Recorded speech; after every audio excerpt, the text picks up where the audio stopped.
something's wrong. I feel it circling like vultures around my brain. Couldn't see the danger in your eyes.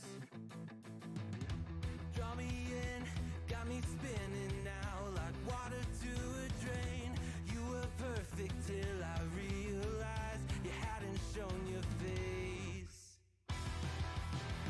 You sing a pretty song to drag my heart along. A siren serenade, you're ringing out your praise. Your love's a wrecking, you know it's wrong. I was deaf to the ringing bells, wanting me to break, deafened by the sirens, soothing lies. I can't leave, I am in too deep, been sinking for a while, prisoner to the same thing I despise, devoted to a fake. You sing a pretty song to drag my heart along. A siren serenade, you're ringing out your praise. Your love's a wrecking, you know it's wrong.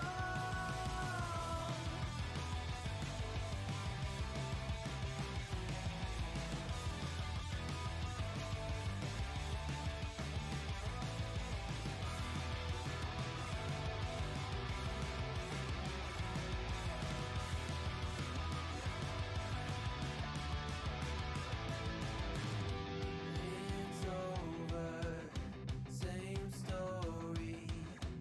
You lose to love and glory. It's over, same story. You lose to love and glory. You sing a pretty song to drag my heart along. A siren serenade, you're ringing out your praise. Your love's a wrecking, you know it's wrong. It's over, same story. You lose to love and glory. It's over, same story.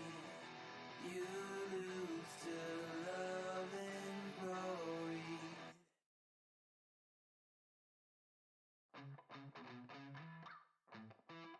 Living every day in your head for free. You can tap away, but I will not hear you scream. You can break the keys, spread your toxicity, your world outside reality. In your room, a little hideaway, but you let it through. Enough to go insane, living in the dark hasn't treated you well. You're building your own prison cell. Hey, wait, don't waste it on me. Spite, lies telling you, don't waste it on me. Did I brush you off? Is it your lack of friends? We never met, even if you pretend. Am I in your debt? I don't know you nothing. Don't say something you'll regret. Hey, wait, don't waste it on me. Spite, lies telling you, don't waste it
Hello and welcome to the official broadcast of the final day of VCT EU Challengers Closed Qualifiers, where it's going to be the last chance to earn a spot in the main event. I'm joined here by Geometric, and we're going to be casting a couple of games for you today. First off, Alliance versus RixGG. How are you feeling about that?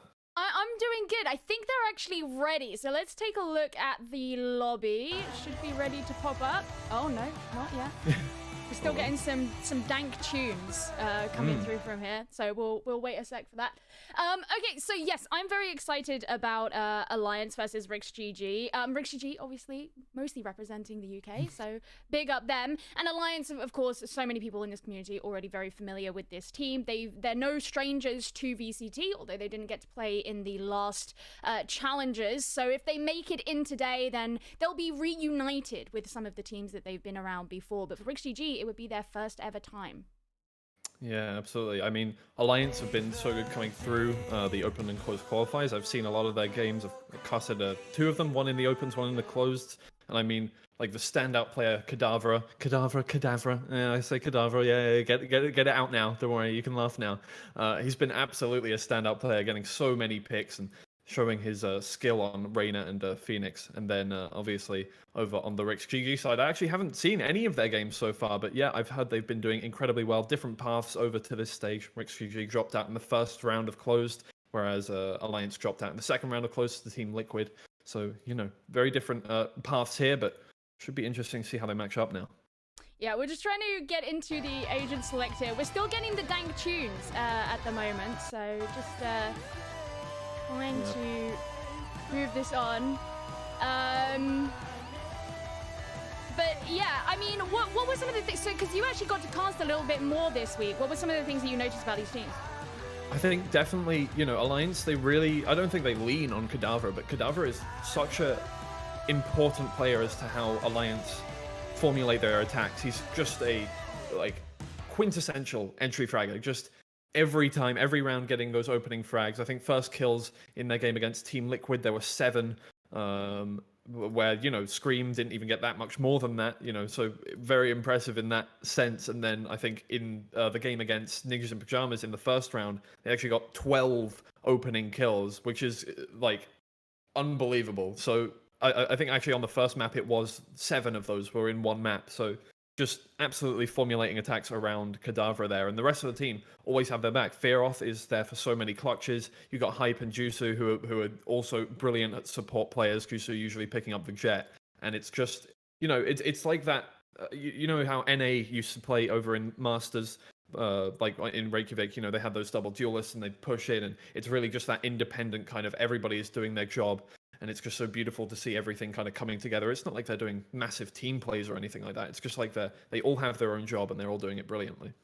I think the interesting thing that's going to come up between these two teams is how the map vetoes work, because both of these teams are teams that have quite strong preferences for their maps. You know, if you're looking at someone like Alliance, you're going to be thinking Ascent, Icebox maybe. RixGG, they are huge fans of Split, and we are actually already aware of what the map veto is. So do you want to run through that?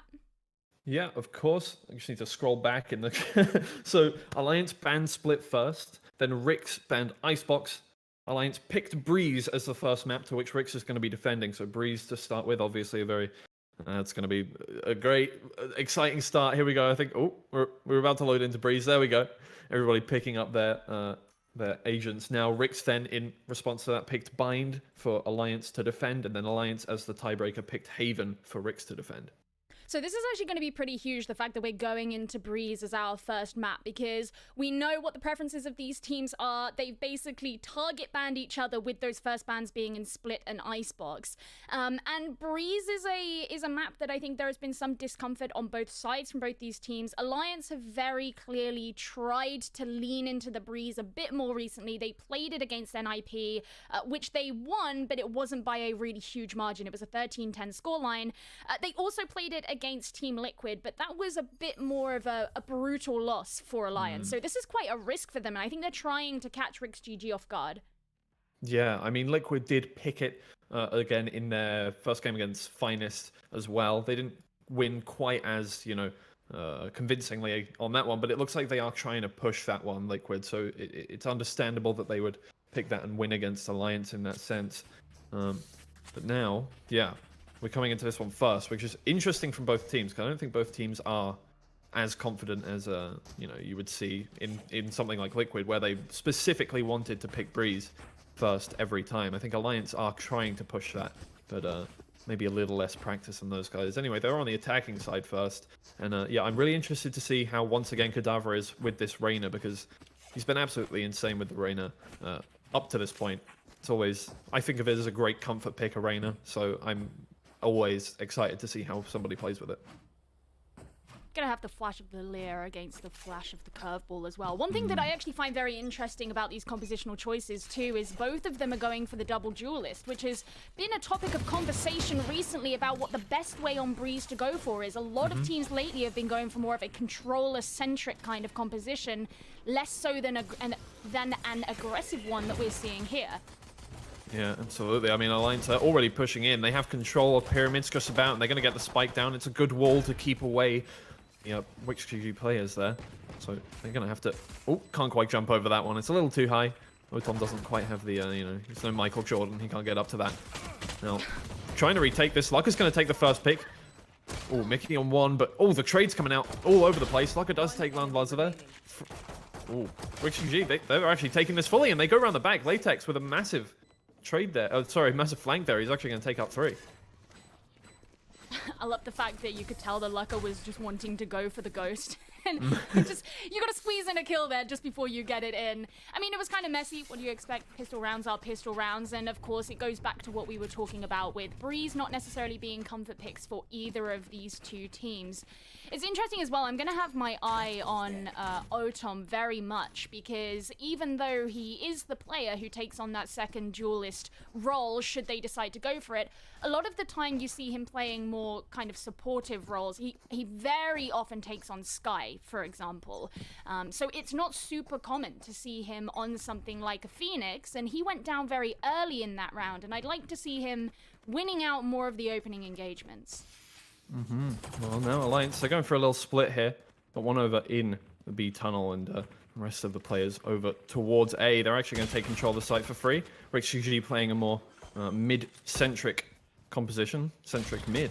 Now, Mickey trying to get in. Fearoth is going to take that shot down. That's actually a great pick to start off the round, because it means they get the spike down for free. Latex is going to take down Lucka and Jucio, pushing onto the site now. Cadaver round the corner is going to have to try and clean this up. Hype takes down Otom on the other side there. Cadaver, he's looking 2 directions. He doesn't know quite where to look. Oh, could find the head there, but nope, just behind the box. Now, the Owl drone is going to come out, find Latex there, and he's been tagged. Oh, Cadaver, one headshot onto Laza there. Turns around the corner, and he's going to get one onto Latex as well. He's good with those aim trades. And now Fry coming around the corner. He's going to take one down onto Cadaver, but there's 2 players left on the Alliance side, and they're just waiting. There's not enough time to get this defuse. Gets half. Relocation revealed. Fearoth tries to stop them. He's going to have to spray it down, but he's not going to have enough time, and Hype will finish it off. Hype was really given so much free space in that round. He actually went over towards mid at the start, and you saw where the defenders were positioned. There were many over towards B. We did have Otom also in mid as well, and he got away into A and through Hall for free. But the fact that Hype was basically unpunished for his position and could come round at the end and provide that support for his team, I think that was kind of an oversight there from RixGG. Now, Laza's going to bring along the Marshal. I'm very interested to see how this is going to go against Fearoth. Fearoth really likes to choose the Marshal in these early rounds as well. And holding down A Hall, you could find quite big punishment, especially if Latex is going to be the one at the end. No shot quite found there. They're going to get round the corner in time. They've got those jumping legs as well. They'll get all the way around. Jusu actually saw one there through double doors, but doesn't take the shot, and Mickey's actually going to capitalize on that. Take down Cadaver. Lucka with the spray onto Otom is going to take that one now. They're pushing around back to spawn. They're going to head over back towards B. They have that tunnel position cleared, so now they can come all the way around, and the site's completely free. The rest of the RixGG players on low economy, they're trying to send bodies in to try and, make up for that lack of weaponry. Now, getting onto site, Fearoth is going to be taken down immediately by Mickey. That headshot, beautiful with the Sheriff. How many times are we going to see that today? And he's going to turn around the corner, look for another one. I think one shot lands, but not enough to get through. Laza, ooh, he'll find Lucka there, but no shot found.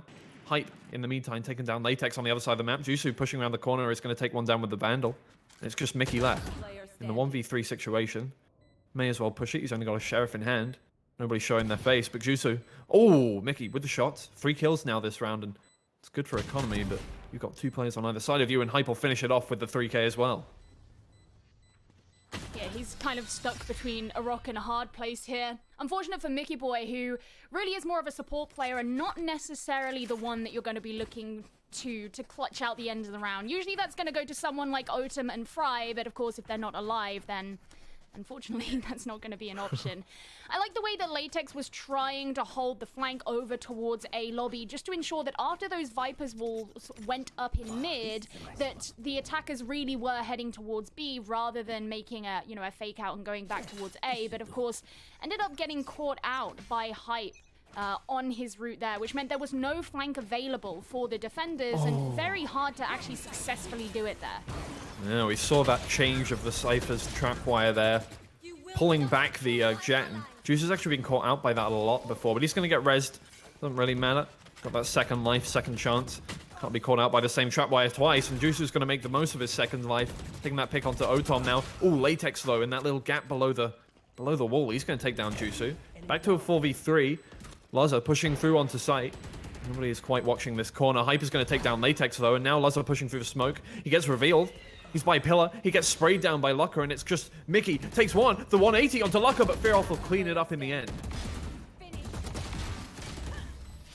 Mickey Boy again at the end. It was all on him. You know, the defenders had to invest the Seekers in that round to try and hunt out where the attackers were, and there was some really nice utility usage coming out from Alliance. The fact that they used both the Viper's Wall as well as the Barrier Orb to essentially force the defenders to meet them and take the fight in the center of B. It drags them out of the positions in which they feel way more comfortable. Now, the weapon situation is looking far better here for Alliance, and Jusu is going to be buying up the Vandal. But he does, of course, have the Blade Storm as well. I don't suspect that it will be needed in this round, but Alliance are both looking stronger for weapons and ultimates.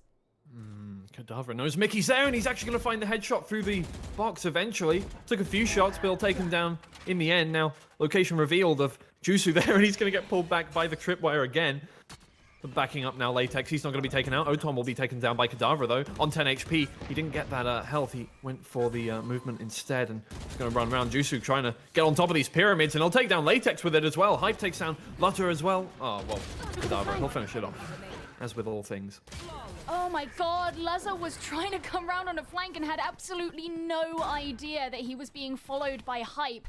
It seems to be a position that Hype has been in many of these rounds so far, and I don't think RixGG have quite woken up to that fact. You can't ignore it, they're just going to keep getting you. Well, at least RixGG can actually afford some real weapons this time. Lazza's actually bought up the Operator too. Wonder if that will be able to punish any of these players from Alliance nice and early, because when they all come in a kind of death ball, they seem to pull RixGG kind of apart. So this buy-up is going to have to work here for RixGG, or they're going to be weak for money once again. Jusu keeps running into those tripwires, and he's going to be taken down again for this one. Lucker's going to use the opportunity to get forward, go open that door in Hall now, and they push back around, and they're going to take the A site, use a Viper's Pit to plant the spike, but Jusu needs to stop stop running into those tripwires. It's his ankles, they've been broken so many times. Now, Lucka, the flank from Otom, it's going to come up big on Fearoff now. And Alliance are being backed into a corner, being backed into a pyramid. Now, as Lucka, he's trying to hold down this Hall site. He does take down Latex. Otom coming round from Cave now, pushes through into the Viper's Pit. They hear that and run it back. It's not going to find anything, so he's going to be sent back to Cave. Lucka now in that overwatch position on the bridge. Lazza is watching it, though. And if he turns around the corner too far... Oh, no, Lazza! He turns away, and Lucka's going to get the pick for it. Now, the rest of the Alliance players, it's a 3v3. Hype takes down one with a snake bite. Fry, in the meantime, he's taken down Lucka. Turns around the corner there. Kadavra finding another one. It's just Mickey, and there's not enough time to get the defuse. There's not anything he can do. He can't even get away from the spike, so he's going to die no matter what. He's going to look for this finishing pick. He will take down Hype there, but, well, everyone's dead. It's mutual destruction. got a kill at the end for it. It's such a shame for RixGG because they actually had so much control of the space surrounding the A site, and oftentimes, when you're in a post-plant situation as the defenders, if you can control all of the routes out of the site, it leaves the attackers with very limited options for what they can actually do. Problem is that Viper's pit, right? You know, they even sent in the run it back to try and gain as much information as they could, and I don't think that Otom saw anybody when he did it. So they were still running on just as little information. You kind of have to dive into the poison of it, and there's so much space to try and feel out. And now, because they lost that round, RixGG are once again looking kind of messy on their economy. Otom then pushed over into mid. So it's the rest of the team now. Jusu pushes up onto the box. He's not going to get picked off for it, but Lazar is. I mean, RixGG, they're trying to take this position. Mickey does take down one, but the spray, it's not going to find the last two players, and Lucka, he'll finish him off in the end now. 4 players left on the Alliance side. All that pushing from RixGG only came up big for one. So Fry turning around the corner. He's going to look for this first pick, but Hype, he's in the Matrix. He's dodging that, and Fearoth will pick up the kill for him now. Just Latex over towards the pyramids, holding it down. It's like a horror game. They're all converging on his location. They don't know where he is, so he can just hide around the corner and go for the first pick on Hype there. But the Stinger, it's not really too good at, you know, spamming those shots in. So Fearoth, he'll take him down in the end. You know, when you can hear them coming in through the door and he has an idea of where they're coming from, you kind of put it right there. It's a bit like a horror movie. Latex on his own holding a Stinger, and you've got to go up against an entire team. Yeah. Yeah, I would be scared too at that point. And, you know, RixGG, having only put 1 round on the board, they're struggling. Alliance have had some really good attacks so far, and I think, you know, being able to control the space as the defenders, when this is a pretty big map, it's not a map that you play a lot of the time, and oftentimes when RixGG perform best, it's when they can kind of work in tandem with one another and set up for trades, and that's something they've really struggled to do here as they've tried really hard to control the flanks that Alliance have been taking so well. Here come the Seekers. They're all going to be taken out, but it does give RixGG the information that they're heading over towards A. I think all of them went over towards Cave there, so that's some good information. It means they can take map control, but Hype, he's there to stop Otom from getting through on mid. Mickey with the trade, but he's going to have to head back towards doors now because Alliance, they're getting the spike down. Lucka there, he's actually going to get away as well. No pick from Mickey through there, and Jusu, he's holding down this angle. Oh, he misses the first shot. It's giving them a little bit more space, and Lazar can work with that. He goes up to the stairs with that operator. Fry on the flank. He's going to take down Lucka, but Fearoth is there for the trade. Good having of each other's backs now. Latex. Oh my God, Jusu! The pick onto Latex there, just before the dash, is making it a 3-2 situation. And with one operator in the hands of RixGG, it's harder to push. Doesn't matter. Mickey, he's doing it all on his own. He'll push through, take down Jusu now. Just Cadaver to hold down the angle. He turns around the corner. Oh, but Lazar is good. He's got that first one. Now, Fearoth using that Hunter's Fury. Going to make sure nobody gets that defuse and just send that one away to see if anybody's coming. Come around the corner. Ah, Mickey can't catch him out like that. Good thing I was with you. Yes? Nice kill at the end too. There, onto Mickey. Straight for him, but RixGG, again, falling by the wayside. You know, there was a nice distraction technique done by Alliance at the beginning of that round where they took a lot of time. Well, not even a ton of time, but they sent a couple of players up in mid that provided enough of a distraction onto the defenders that the attackers just had so much space and time to make it onto the A site. And once they are in there, RixGG are finding it incredibly difficult to dislodge them. Yeah, it just seems like they can get their claws into a round, and then RixGG, they're trying to take him off, really grip him, but it's not quite working. And in the end, there's just no way to get back into this one. And hold on a sec. Apparently, I'm having issues with audio. Let's sync. Okay. I think it's the right time as well for RixGG to be taking this tactical timeout too. And it's always really frustrating, I find, even just as a viewer, watching a team and knowing that they have to take their tac timeout as early as this. You know, we're 8 rounds in, we're about to start on round number 9. It's not as early as it could have been, but you never want to be in this position because if the tac timeout doesn't work out, your opponent's just going to put more and more rounds on the board and you can't use it later on. Again, they are actually leaning really heavily into these sniper rifles. They've got a Marshal. They've decided to invest into giving Luzza the operator as well. Oh, I guess the investment worked, but there's an immediate res from Laka. And now, I mean, they're pushing through, and they've looked at so many picks all the way through, and it's a 4v3 now. Jusu is just pushing through with those knives. Luzza will actually find the trade in the end, and he's stuck in this awkward position. Otom, in the meantime, he's taking down Kadavra. Laka will take down Luzza there. But Fry, he's good for the trade, and now it's just Fear off. In a 1v2, we know he can do something like this if he wants to, so... With 92 HP, 33 armor, he pushes around the corner. Fry is ready for that one, but he's going to back up. He's only got a Marshal, because he knows his teammate. He's coming in from behind. He's coming in from doors. Oh, the spray down from Fear off. It's not going to find it, and Otom's there. In the end, finishes off. Well, at least they managed to put a round on the board right after they had the tactical timeout. That's what you're looking for. Because if that hadn't been the case, then that would have looked really worrying. And they can buy up here as well, which is something that they've been struggling to do on a number of these rounds that have gone by so far. So at least there's that. And you also have to look at the fact that RixGG are the only team here who actually have any ultimates, and they are just a couple of points away from a number of the others. So this could swing the momentum if they can use these well. Well, now heading that drone over towards B. Oh, Jusu in that operator battle with Luzza. He's going to find the pick first, though. We know Jusu can do that. He's coming through now, but look, Mickey, he's pushing up mid. Looking for that first pick onto Fearoth. Fearoth's not ready for it. There we go. And that, well, I mean, in the meantime, again, Alliance, they've just planted the spike. It doesn't seem like they care what RixGG are doing in the first 30 seconds of the round. If they can get that spike down, they can get their claws in the round, and RixGG now have to fight it all back. Here comes the neural theft. It's going to find out all those players. Look at them congregating in cave there, and RixGG now know that they have control of the site. They can start defusing that spike, and it means that Alliance, they have to fight off from two angles. Hype will take down Latex from behind. Kadavra with a trade now. Fry does take down Hype as well. Jusu onto Omen. Oton. Sorry, not Omen. But Mickey, he's good. Oh, with two. It's a 1v1 now. Laka, I mean, he can't hold this. There's only one bullet in the chamber for Mickey anyway, and Laka will finish it off. Oh, man. That's just... It's so painful as well, because RixGG had more in the pocket available to use and their opponents, and still Alliance have been able to take advantage of them. If you're RixGG at this point, I think that you just have to hope that the defense is going to go, the attack is going to go significantly better than the defense has been.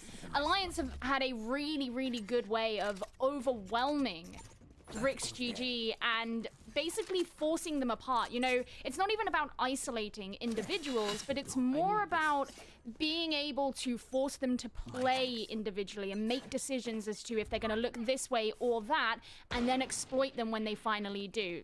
Yeah, now, they've already done so much now. They're coming through.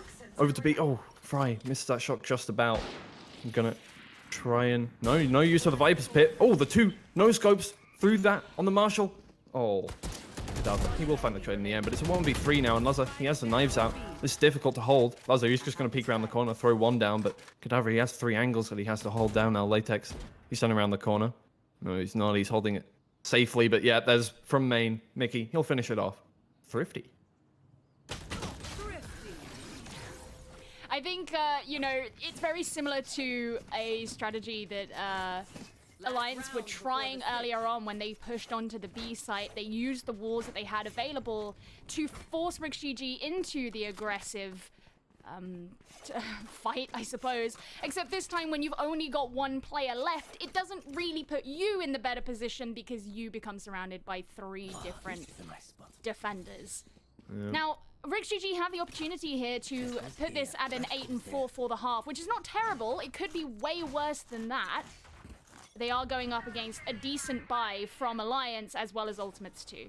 Now, yeah, Luzza, he's holding this down, and the run it back comes out from Otom. He's going to turn around the corner. Luzza's good for one already. Jusu takes that trade onto... Oh, the run it back. Kadavra, he's so good with those headshots, so he'll take down Luzza. And again, the wall, it's going to give them a free plant. They get it down, and Fearoth is holding it down. Otom taken out now. Mickey, he's trying to turn around the corner and take that trade, but Jusu's there, good for one. Kadavra is taken down in the meantime. Mickey onto Jusu now. Down to a 2v2. And they can push around this now. They've broken one part of the wall. Lucky, he's trying to hold this. He's only got a Sheriff, though, and Fry will take that shot. Fearoff, he's holding it. He's got 50 HP. He needs to find 2 headshots if he wants to take this down. No. Now. Oh. Or the shock darts. Oh, do a lot of damage, and they'll finish him off with the headshot there. He's holding this angle. It's so close. He actually find. Oh, there was enough time there to find the head, but Mickey, he finds it first. Okay, I said at the beginning of the game that Mickey Boy's not the guy who you would expect to be able to pull things off at the end like that. He's not usually left in that position, but as the game has gone on, I think he's found himself better at dealing with them. So, you know, I'll eat my words, who knows. Now RixGG get to be on attack. Maybe this is going to be the start of something new for them, because Alliance have looked incredibly dominant so far on this map. They've had a lot more, I don't want to say luck, it's not down to luck, it's down to sheer skill and strategy. They've just looked much better, and part of it might be because they're better practiced on Breeze, having played it a few times in the last few qualifier games that they've faced, whereas it's very much a map that we don't see RixGG play that frequently. Well, coming into the next round now, and they're going to head over towards B as they push around. I mean, the wall's up. You're going to have to take some time trying to get rid of this one. And they do have to push on a little quicker, because Alliance they're heading back towards B. They're heading back to try and fortify that location. They put the wall up. They know it's broken, though. So when they come around, maybe they'll find that first headshot. Mickey, he's heading over towards Hall there, and he's going to look for a little flank, a little lurk. Try and find Hype over here, but nobody's peeking so far. It's a very slow round, and they're actually going to head back to A. Might be able to get Hype. I mean, Hype's the only player who's watching out onto the A site, and so far Mickey Boy hasn't been impeded. Well, he is now. Fearoff, he's found him. He's going to use the Hawk, but already holding that shock dart. Hype is holding down this door, and I think we're going to see a bit of mum get out of my room. I'm holding the A site if Mickey tries to get through that door, but Fearoff, he's holding down mid, making sure nobody's coming through. This is one of the slowest pistol rounds I have seen in my life. We're waiting until 20 seconds to get the plant down. There we go. 25 seconds left, and the fake plant comes through. They're not getting it down, never mind. But they are going to get control of the pyramids here. And Otom, he's going to try and defeat... No, again, they're not going to get it down. Jusu and Kadavra, they're good for 2 headshots, and there's only 12 seconds left in the round. Fry, he'll take 1 pick. Jusu, though, he's so good with those headshots, and Hype takes down Buzzer as well. They're not even going to be able to get the spike down. They took so long trying to get that there. That Fry, even though he gets that first pick, Lucker will be there, finish it off, and just time, run out. My serious concern about that round is the fact that you could have got the spike down, which would have at least given you a bit more money. Because the fact that they weren't getting the spike down just meant that Alliance had enough time to come through. You can't guarantee that you're going to win any of those fights, right? So there is always a risk that if you're giving the defenders time to make it onto the site, then they are going to shoot your heads off, which is kind of what happened in that round. So not the best from RixGG. Oh no, Kadavra, he'll just come around the corner with the there's so many things starting with S. Hype will spray him down as well. Fry, he's good for 1 trade, but Kadavra, he's still there, and he's got another headshot, and he's turning back around, and Mickey! 1 more headshot. Oh my goodness. He's got 2 bullets in the chamber. Oh, Jusu though. He's got his Marshall. That's his favorite weapon. Maybe. I don't know. I haven't asked him. Well, I mean, when you can't afford an operator, it makes sense why the Marshall might be your favorite weapon. I also just want to point out, you know, Jusu, he's the newest player here on Alliance and is really showing up for them. A very aggressive Jet, just that kind of quintessential Jet player, right? What every solo queue player wants to be. But I also just really want to highlight Kadavra as well, or Kadavra, as you call him, because he has been really good this whole round, very whole round. this 1 round, he was really great. He's been really consistent this whole game, and as a double duelist, they're working very well. Nice opening kill from Otom to bring down Jusu, who's been causing them a lot of heartache. Alright, chat, I know I took my performance enhancing, you know, I just have a big brain and I know what's going on. I'm trying to fix it, all right? Like, I'm giving myself a handicap. Rix, they're coming towards B now. And the rest of the team will join up with them. But again, Fry is on this lurk, looking for that first pick. Fearoff this time is going to be the player posted over towards A that he'll try and find. But Otom, he's going to find Lucky. Oh, and that's a nice flick onto the headshot. He does take a little bit of damage, but he has his hot hands ready, so it's all good. Fry, he's found one over towards A now, and well, Alliance, they're backed into a corner. Or not a corner, just the mid section of the game. The midriff. Yeah, the mid. Yeah, exactly. The belly button of Breeze. And now IB's coming around the back. No, Latex, he has his camera out. Oh, dear. And now Cadaver, he's holding down the belly button. He'll get one pick. Let's stop with this. I don't like it. I don't like the whole belly button thing. I regret saying it completely. 3 versus 2. Yeah, somebody what? Like somebody's dad. You're like, I don't care who started it. You're gonna finish it now. I'm finishing yeah, it. exactly. Now it's 2 players on the side of Alliance. They could take this back, but I don't think they want to. They're gonna save this in the end because the spike it is taking down. They know there's 3 players on the RixGG side. They don't want to lose that. Oh, the headshot from Cadaver. He just finds them over and over again. But that's all she wrote for that on that side of the map. Hype though. He's having to deal with the rest of the players. Laza, he'll take him down. And they're all gonna get away from the spike, post up in their different sides of the map. Lovely. Hey, look around! They did it! They did it! They did it, but they don't have a lot of time to keep doing it.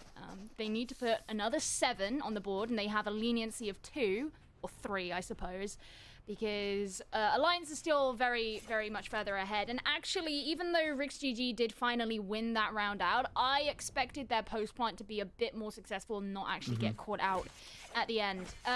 Regardless, you know, they have the money here. They've put the operator back in play. The attacking operator of Luzzer against the defensive operator of Jusu as well. So it's going to be the sniper wars. And Luzzer has gotten some really nice shots so far in this game, but he's also been taken out early a couple of times when carrying the op as well. Tell me how big my brain is. 21, 20, 19.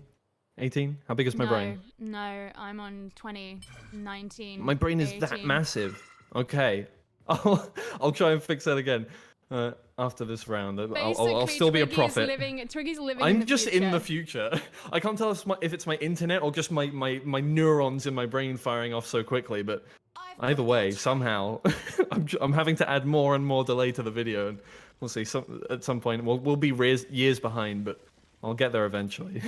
For now, I'm still a prophet, though, and I'll tell you exactly what is going to be happening in this round. Otom, he's going to push through, but the run it back is going to be taken down immediately by Fearoff after that reveal, and Mickey coming through is going to take down Lucker as well. It's down to a 5v4. That run it back doesn't count for much. Oh, and Latex, he's going to jump down right behind Fearoff, take down there.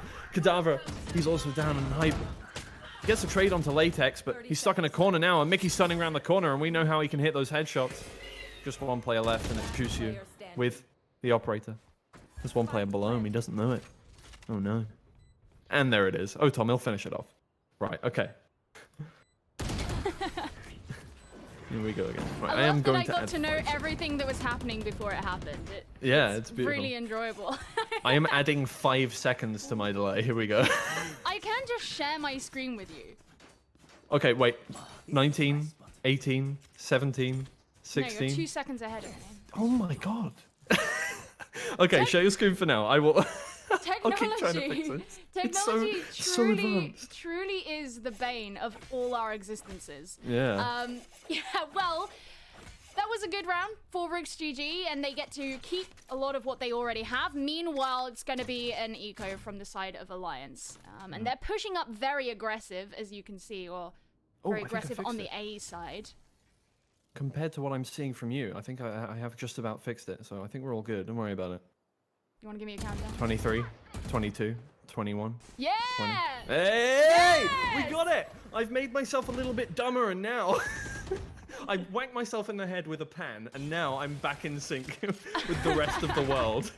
I'm just that advanced. You exist in the present. Peak evolution. Oh, here we go, though, Fry. He finds one on type. Fearoff, in the meantime, has taken down Latex, and now It's a 3v3 once again, and Lucky, he's coming around the corner. He's hungry for this pick on Fry, but Fry, he doesn't want any of it. He's backing up. Jusu, in the meantime, with the knives, he's found that one. Fry, he's on a 3k. He might find the ace this round if he keeps this up. Laza, he's taking control. Oh no! Oh, he's no. gonna get sandwiched. He's gonna get He's spit coming. roasted. Indeed, he is coming. He's alright. There's a Viper's ball. He's managed to make it into the B side. It's all good. Oh, Laza, he'll take down Fear off. It's just Jusu, and they actually have no idea where he is. Oh no, wait, they're ready. I think they're ready for this. Jusu, he sneaks in. He sneaks in with the knives. Oh, he doesn't see him. God. Freeze! Fry's running away. Oh, the right click. No, he's too far away. Fry! No. The tailwind. Oh man, it's like when you try and walk up to a cat on the street. And then as soon as it spots you and you're like, come here, and then it just pegs it across the road. Cats love me. Oh, maybe it's just a me thing then. No, there are definitely cats that don't trust me. I'm sure, you know, trust issues. Some cats just are like that. Yeah, That's I how get it it. is. Yeah. I get it. I understand. I feel them. We're getting closer and closer to evening things out now, and RixGG is still looking on the upper hand as far as their economy goes. Can still hold on to the operator. Once again, op versus op. This is, I mean, it's just a recurring thing at this point. Alliance have definitely looked to struggle a bit more on the defense. And again, I think some of it does come into... you have this fact that these sites are so far away from each other, and the rotations and the amount of the map that you still have to try and control and to prevent flanks. You know, Alliance don't even have like a real flank watch. They haven't brought a Killjoy, they haven't brought a Cypher, so it's much harder for them to watch things like that. Viper's Pit has been used over towards A. You usually see it shutting out B, but this time, you know, stopping up that gap. It's like using like whatever, like flex, what is it? Flex glue? I don't know. Anyway, oh, there's the operator battle. Laza, he'll take down Jusu. It's back and forth with those two. Neither of them seem to be getting the upper hand in the operator battle. I do love their little trades, and I think, you know, it's like a rivalry, like Harry Potter and Draco Malfoy. But now, Fry, he's already pushed up. He evaded it. He evaded the owl drone. That's how he can take advantage of Fear off there and shut him down. That Viper's Pit, sorry, isn't going to last for a ton of time longer. And there's still a decent amount of time left on the clock. All 5 members of RixGG are still standing. They've decided to make the rotate regardless, not going to wait. And so far, no one from Alliance has read into this. Sees the barrel of the gun and Fry. Oh, Fry, there's nothing you can do. Kadabra, he's so quick. But he's a martyr. He's a martyr because they got rid of him. Now they're rotating, but they could have done that a couple of seconds sooner than they did, and that ensures that this spike is going to go down. They do have control. Oh, Laza, and he's so quick with the operator, and he's holding down again. Lucky, he's given him the opportunity to get back. He'll find the second, and that's his 3rd kill in the round. And RixGG, they're coming back into this. Oh, they certainly are. This is not going to be an easy one for like they're not going to have a super dominant scoreline even if they do end up winning. And again, I already mentioned at the beginning of the broadcast that Alliance did win Breeze over NIP, but it was a 13-10 scoreline. So that wasn't really much of a blowout either. And now they are taking their opportunity to have a tactical timeout. You know, RixGG have been taking advantage of them a lot. They haven't really had any dent put in their economy whatsoever. Alliance, they have some money to buy here, but, you know, maybe they're going to stick to an eco and try and play to save up. As RixGG get closer and closer to their scoreline, decisions like that become all the more paramount in what they could result in.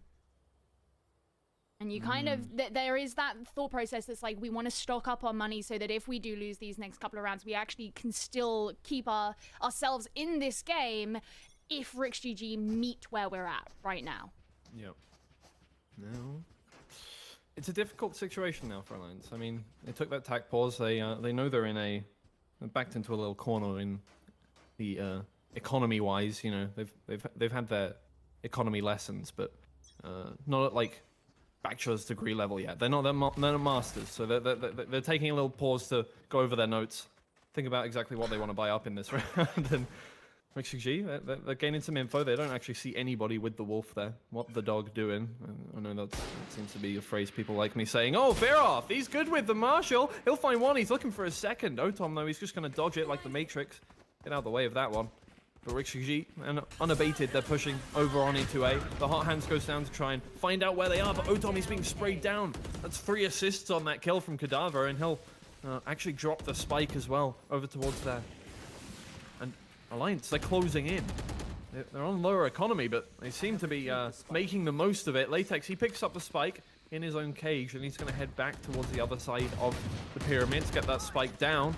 The audio cue's not enough. Here comes the Hunter's Fury. It's going to try and stop that. It hits 2 of them. Oh, and another one. Cadaver, he'll take down Mickey after the kill onto Hype. Laka 1 HP, obviously. Here we go. Oh, Fry. He's good for that. Oh, and Feroth. He's just so good with the Marshall now. He's holding this down. It's just Fry. He's by himself. Lonely. Mr. Lonely. He'll come through. He's in the middle of pyramids. There's not another name for that I would say. But he's separated from his true love, the Spike, and Jusu. He'll finish it off. Great thrifty round there from Alliance. And the fact that so much was invested as well from RixGG to simply try and put the spike down, and yet they still couldn't, succeed in their endeavor, I would say that that's pretty meaningful. You know, they had Otom go down very, very quickly. It took them a little while to recollect the spike. They had to use the cage, they had to use the Viper's Pit. And even though the Viper's Pit had gone down, because the defenders were pushed so close up to them, and then you've got something like the Hunter's Fury that comes out, it's very difficult for them to actually get on with that. And they know as well that even if they do, the post-spawn's gonna be hard. Ooh. Indeed, the spray down, it doesn't quite find as much as Otom would have wanted, and it's actually going to result in 2 trades going back and forth. But Lazza, he's there with the operator in the window. He's going to overwatch that. Oh, and there's the neural theft. It's going to find out Feroth. Feroth just misses the head, and oh, he has to use that bullet onto the Seeker there, and he's around this corner. But Lazza, he's so quick with the flick. He'll find Feroth's head. Well, not his head, his neck or shoulder area, somewhere around there. Now Hype. He's by himself again. Actually, wait, no, it wasn't Hype last time, but whatever. It's a Viper by himself. Mickey will finish it off, and this has actually turned into a very, very competitive game. It's a very attacker-sided game, that's for sure. Yeah. I think this also comes back to something that we were discussing at the beginning, right? Which is how the compositional meta for this map has changed since its inception, and how at the start it was very duelist-centered. You know, people were like, let's get aggressive, that's what we know. That's kind of the fundamental baseline from which you start and you build up. But these days you see a lot more controller-heavy kind of compositions come out, and that's not what we have here, and it makes it harder for the defenders especially to hold space because they simply don't have the agents to do it. Yeah. Joke's over. You're dead. Absolutely. Echoes of run it backs echo throughout the map, and oh, he's turning around the corner. Otom, he's not going to give Hype any chance to get that kill. Fry, he's coming around as well. Lazza, another one. Fry, he'll spray down Cadaver. RixGG have taken hold of this round in a matter of seconds, and Jusu, he's by himself up in heaven. Or on bridge, looking for that pick. Mickey, he's coming through. Oh, he sees a leg, and Jusu's quick with the kill there. That little quick scope, like something out of a MLG montage from way back in the day. It's Call of Duty stuff. But RixGG, they're already heading to B. Yeah, I think Jusu's read into that at this point, but he knows that, of course, he could be met at any point. Both of these teams have shown that they're very happy to go on lurks and try and catch players out, and you can see the paranoia. Now, here comes Jusu, looking for his first. They're all posted up, the RixGG members in different places now. Uses a smoke to try and get himself a positional advantage, turning around the corner. Luckily, nobody to his left. Would have paid the iron price for that one. Seems to be a profit. He knows there's one mid. But everybody on RixGG playing it safe. Ooh, Jusu, he'll pick out his first. Now, they have to play even more safe, the Rix members. Lazza, though, he's hungry for this kill, and he might go on top of the wall. Oh, Jusu! Look at that flick! He finds one, and he has just enough time to get the defuse. If he finds it, oh, Jusu! No, he can't get the defuse, though. Oh, my lord. Enough time wasted, which ensures that Alliance can't take the round, but really nice kills there from Jusu. And actually, when he tailwinded in, I was a bit concerned that he was going to get himself trapped. You know, If you use it to aggress, you can't use it to get out, but he didn't need it. Really unfortunate for Alliance that there simply wasn't enough time at that point, but you know, nice kills, albeit impactless. We celebrate those. Hey, you get a clip, even if you don't win the round. Getting the clip, it's something to celebrate. Exactly. Right. Yeah. There's only one player on the Alliance side holding down B. And that's going to be a problem if Rix decide that they want to push this. But Kadavra, he's already... Oh, no. Thinks the better of it. He's going to head back. Fry, he was waiting for that with the lurk. I mean, they know now that they do usually send somebody to lurk over there. Both teams like to have a lurker sent over towards A now. Rix, they've already taken control of the B site. It looks like Alliance are going to play for this retake now. High piece of first member there, leading the charge, but everybody on his team, they're coming to his rescue. The A team on their way. Make sure the A team. They're Alliance. Huh? Well, look at that. I love it when a plan comes together. Thank you. So proud. I learned it. Yeah, I learned that one from. I don't know who my primary school. But anyway, turning around the corner, Otom's going to find Kadavra. Hype onto Luzza now.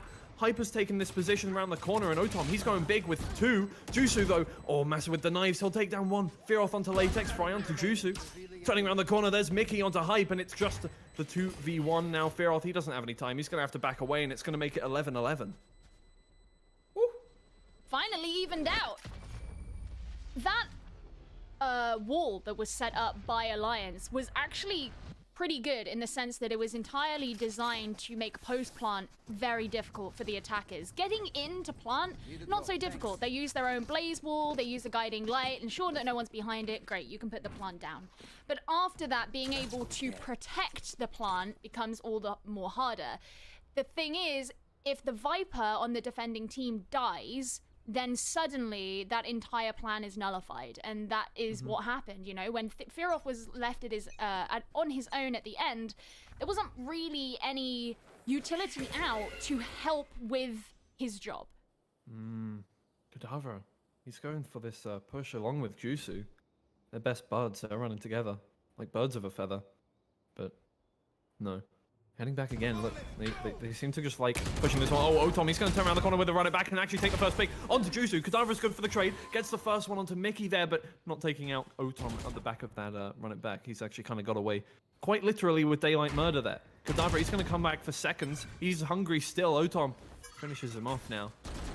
And it looks like Alliance, they have to head all the way back to A, try and fortify that location as Lazar, he pushes up into Hall here, but RixGG, they're backing out. They've got what they came for, that first pick.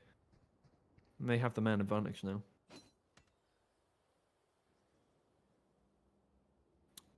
Otom.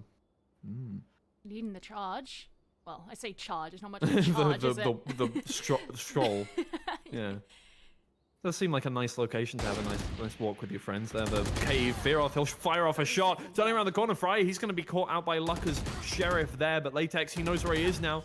The headshot through the wall, it's not going to do enough damage to kill, but only 2 rounds in the chamber for Lucker.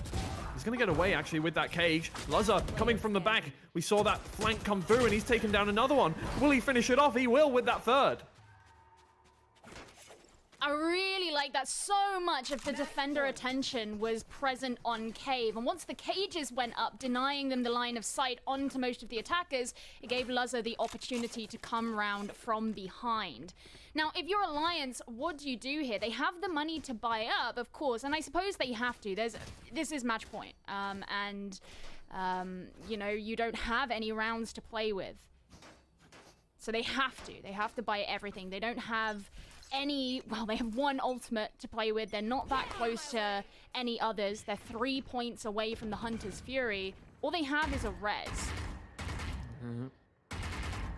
I love the green wall. They should just make the wall green. I'm sorry. That's just how it is. Latex, he'll show it off for us, as well as his bear friend. He's a cool bear. He's got sunglasses. That means he's cool. Now, Alliance holding down B, but nobody's really going there. RixGG, they're playing it slow. They're making Alliance sweat. Kadavra has pushed up mid, so if anybody comes through there, they might pay the price, but Rix, they have a plan in mind. They, as I said earlier with the A team, they love it when a plan comes together, and they're going to head towards B. The wall has already been broken, so they do have a way in. Alliance, though, know this. They've fortified B a little further, sending 2 players over there than they usually do. But Otom, he's going to send up his own wall. They're going to turn around the corner. Here comes... Oh, that side. He's going to go for another flash. Oh, Lucka, though! I think he turned around. He wasn't fully blind. He finds that first pick. Jusu is going to run through, take down Lazza. Fearoth onto Latex. Lucka onto Mickey. It's just now 1 player left. And Jusu, after the cage goes down, is quick with the kill. 10 to overtime. Everything was working against Alliance there. They had put their defensive Viper's wall on the other side of the map, and then 2 sets of flashes came out to try and, you know, execute onto the 2 players who were actually on the B side, as well as the attacking Viper's wall to cut off the route into the defender spawn, and none of it worked. It should have been a pretty easy fight for RixGG. Everything was in their favor, and yet, you know, and yet. So... And yet.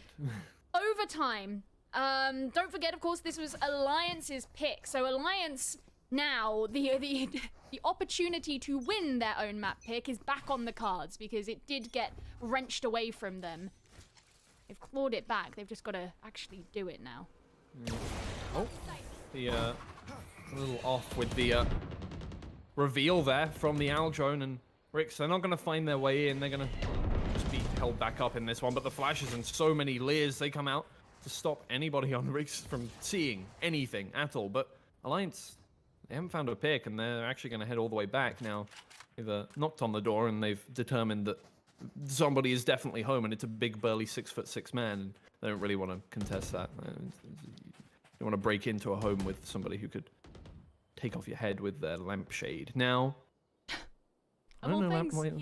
Yeah, well, yeah, exactly. That's the thing. A lampshade is so, you know, soft and why would it would? But if you're like that strong, right?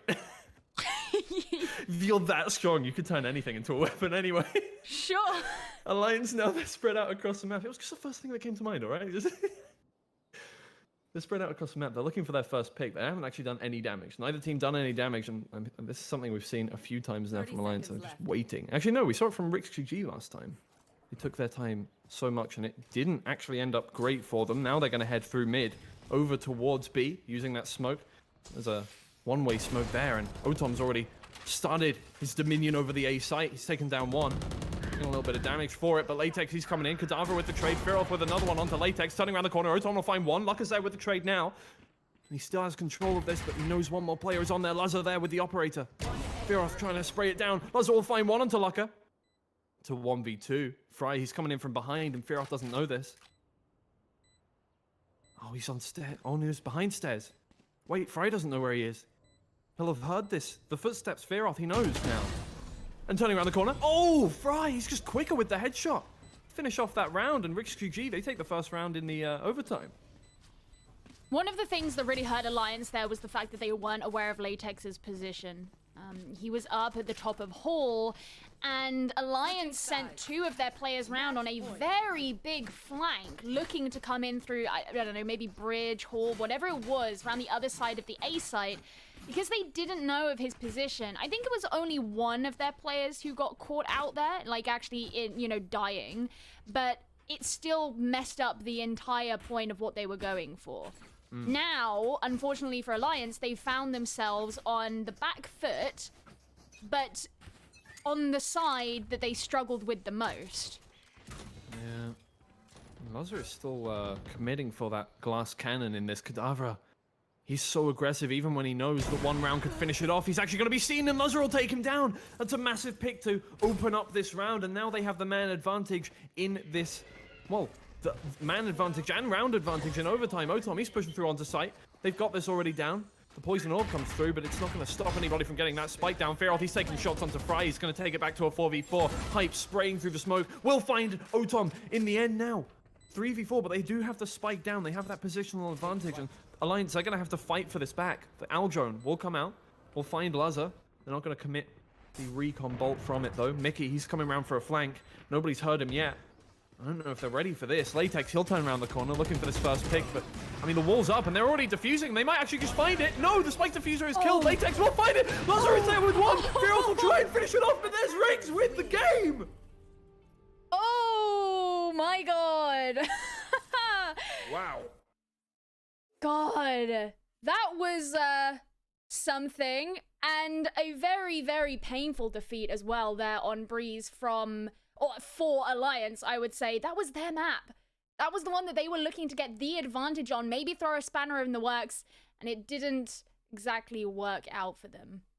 Yeah, there were so many rounds, I think, especially, well, neither team really got too many on that defense, and it was just, it didn't seem like they really, I get that, you know, you have those attacking strategies, and maybe you don't really come up with defensive strategies. You want to play reactively instead of proactively, and that is usually a strat that works on defense. But on a map like Breeze, retakes, they're not as easy. They're not quite as easy to formulate as in other maps. And retake strategies, they're common on something like Ascent, but on Breeze it's a little harder. And if you're going to back out of a fight every time that the attackers come in, then it means that either they can rotate all the way around, get to another site before you can get there, or you're going to have to retake where the attackers, they have positional advantages in the post plant. So in the end, it seemed like that was what really made most of the difference. And then as soon as one team got a defensive round in overtime there, they just finished it out. Yeah, well, let's send this on to a short little break before we come in for map number 2, which is going to be Bind, picked by RixGG.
What you think about when you're born into a fire? Let them burn it out. Sell them to the richest buyer. They wanna let the world decay.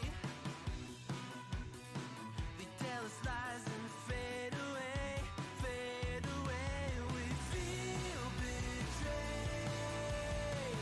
We were raised to lose the race. Wake at the back of the pack, kill it anyway.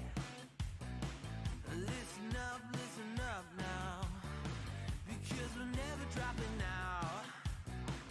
Beat the odds, beat the big house. Our brains are bigger than the doubt. We've been thinking for ourselves, never let the truth fade away. This is bigger than ourselves, we won't let the world burn away, burn away. We feel betrayed. We were raised to lose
You think you've got my number figured out?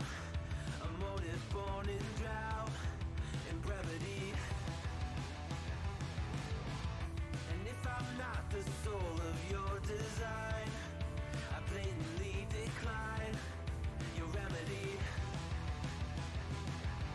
Don't box me in, don't, or I'll leave. I'd rather be a dreamer, I'd rather be free, I'd rather be a leader, I'd rather be a queen, I'd rather be a singer in a trashy cover band.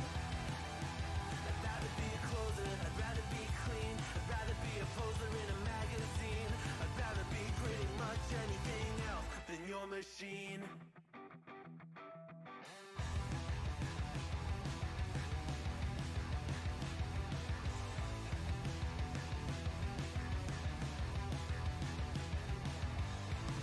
I wasn't always just a single shade, a palette full of gray in reverie.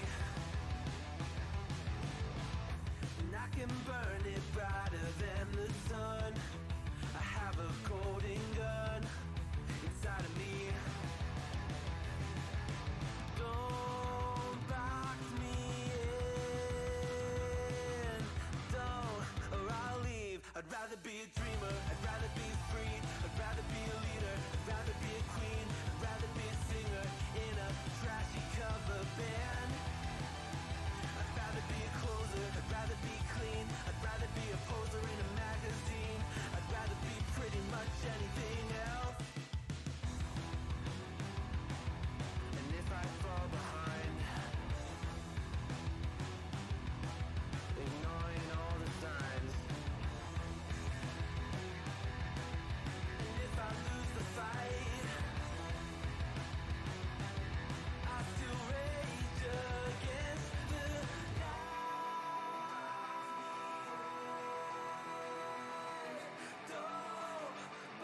I'd rather be a dreamer, I'd rather be free, I'd rather be a leader, I'd rather be a queen, I'd rather be a singer in a trashy cover band.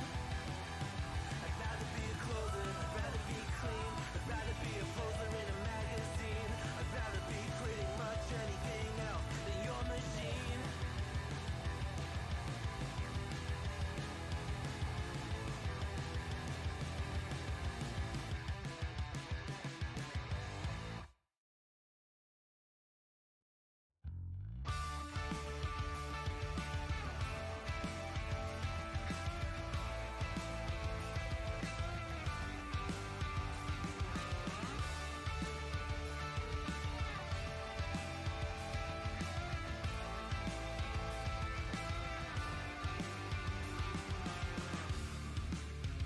It's plain and simple, dear. I'll still be here when you're gone. You gather souvenirs, but I will never be your pawn. Your pawn. Your pawn. My love wasn't ever a game. I lay my cards out on the table. There's nothing to gamble away, but I can promise that you'll never be the same.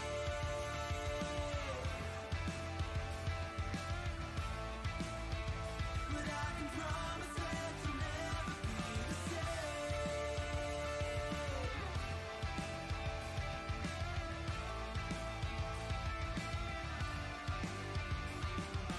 You can double down. I'll still Hello and welcome back to the 2021 Valorant Champions Tour.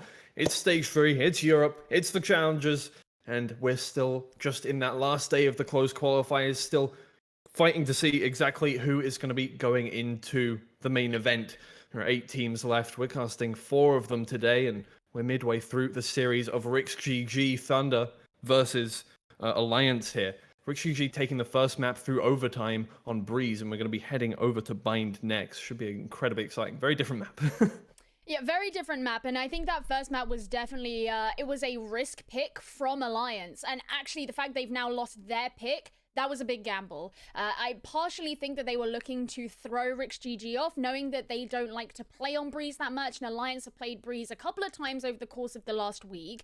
And as well, when you consider that Alliance completely target ban split away from RixGG as well, and it kind of backfired in their face. Their defensive side really didn't go as well as their attacking side did. They looked very dominant on their attack. As soon as it came over to the defense, they simply couldn't hold up against what seemed to be quite a coordinated attacking effort from RixGG. We were just discussing off cam how, you know, the way that RixGG are using their flashes, for example, they were so much more efficient. They didn't send their duelists off to kind of do their own thing. They were always working together as a team and always supporting one another. Whereas Alliance were kind of going more in for the flashy plays. You'd see a lot coming out from Jusu and Kadavra, but not necessarily in conjunction with what's going on with the rest of their team. Yeah, and a lot of, I mean, from both teams, there were all these flanking plays, and it made for such, like, brilliant ends of rounds. And I think the thing was that Alliance, they weren't quite ready for a lot of Rick's flanks.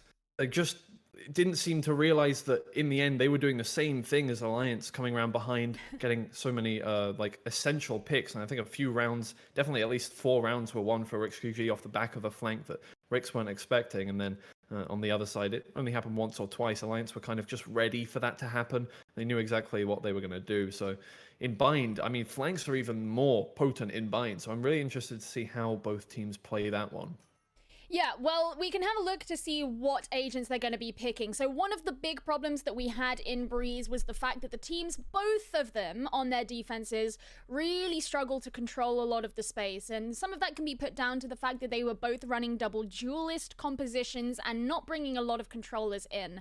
Bind is obviously a much smaller map, and I would imagine for a lot of teams, it's still better understood. They have more experience in it.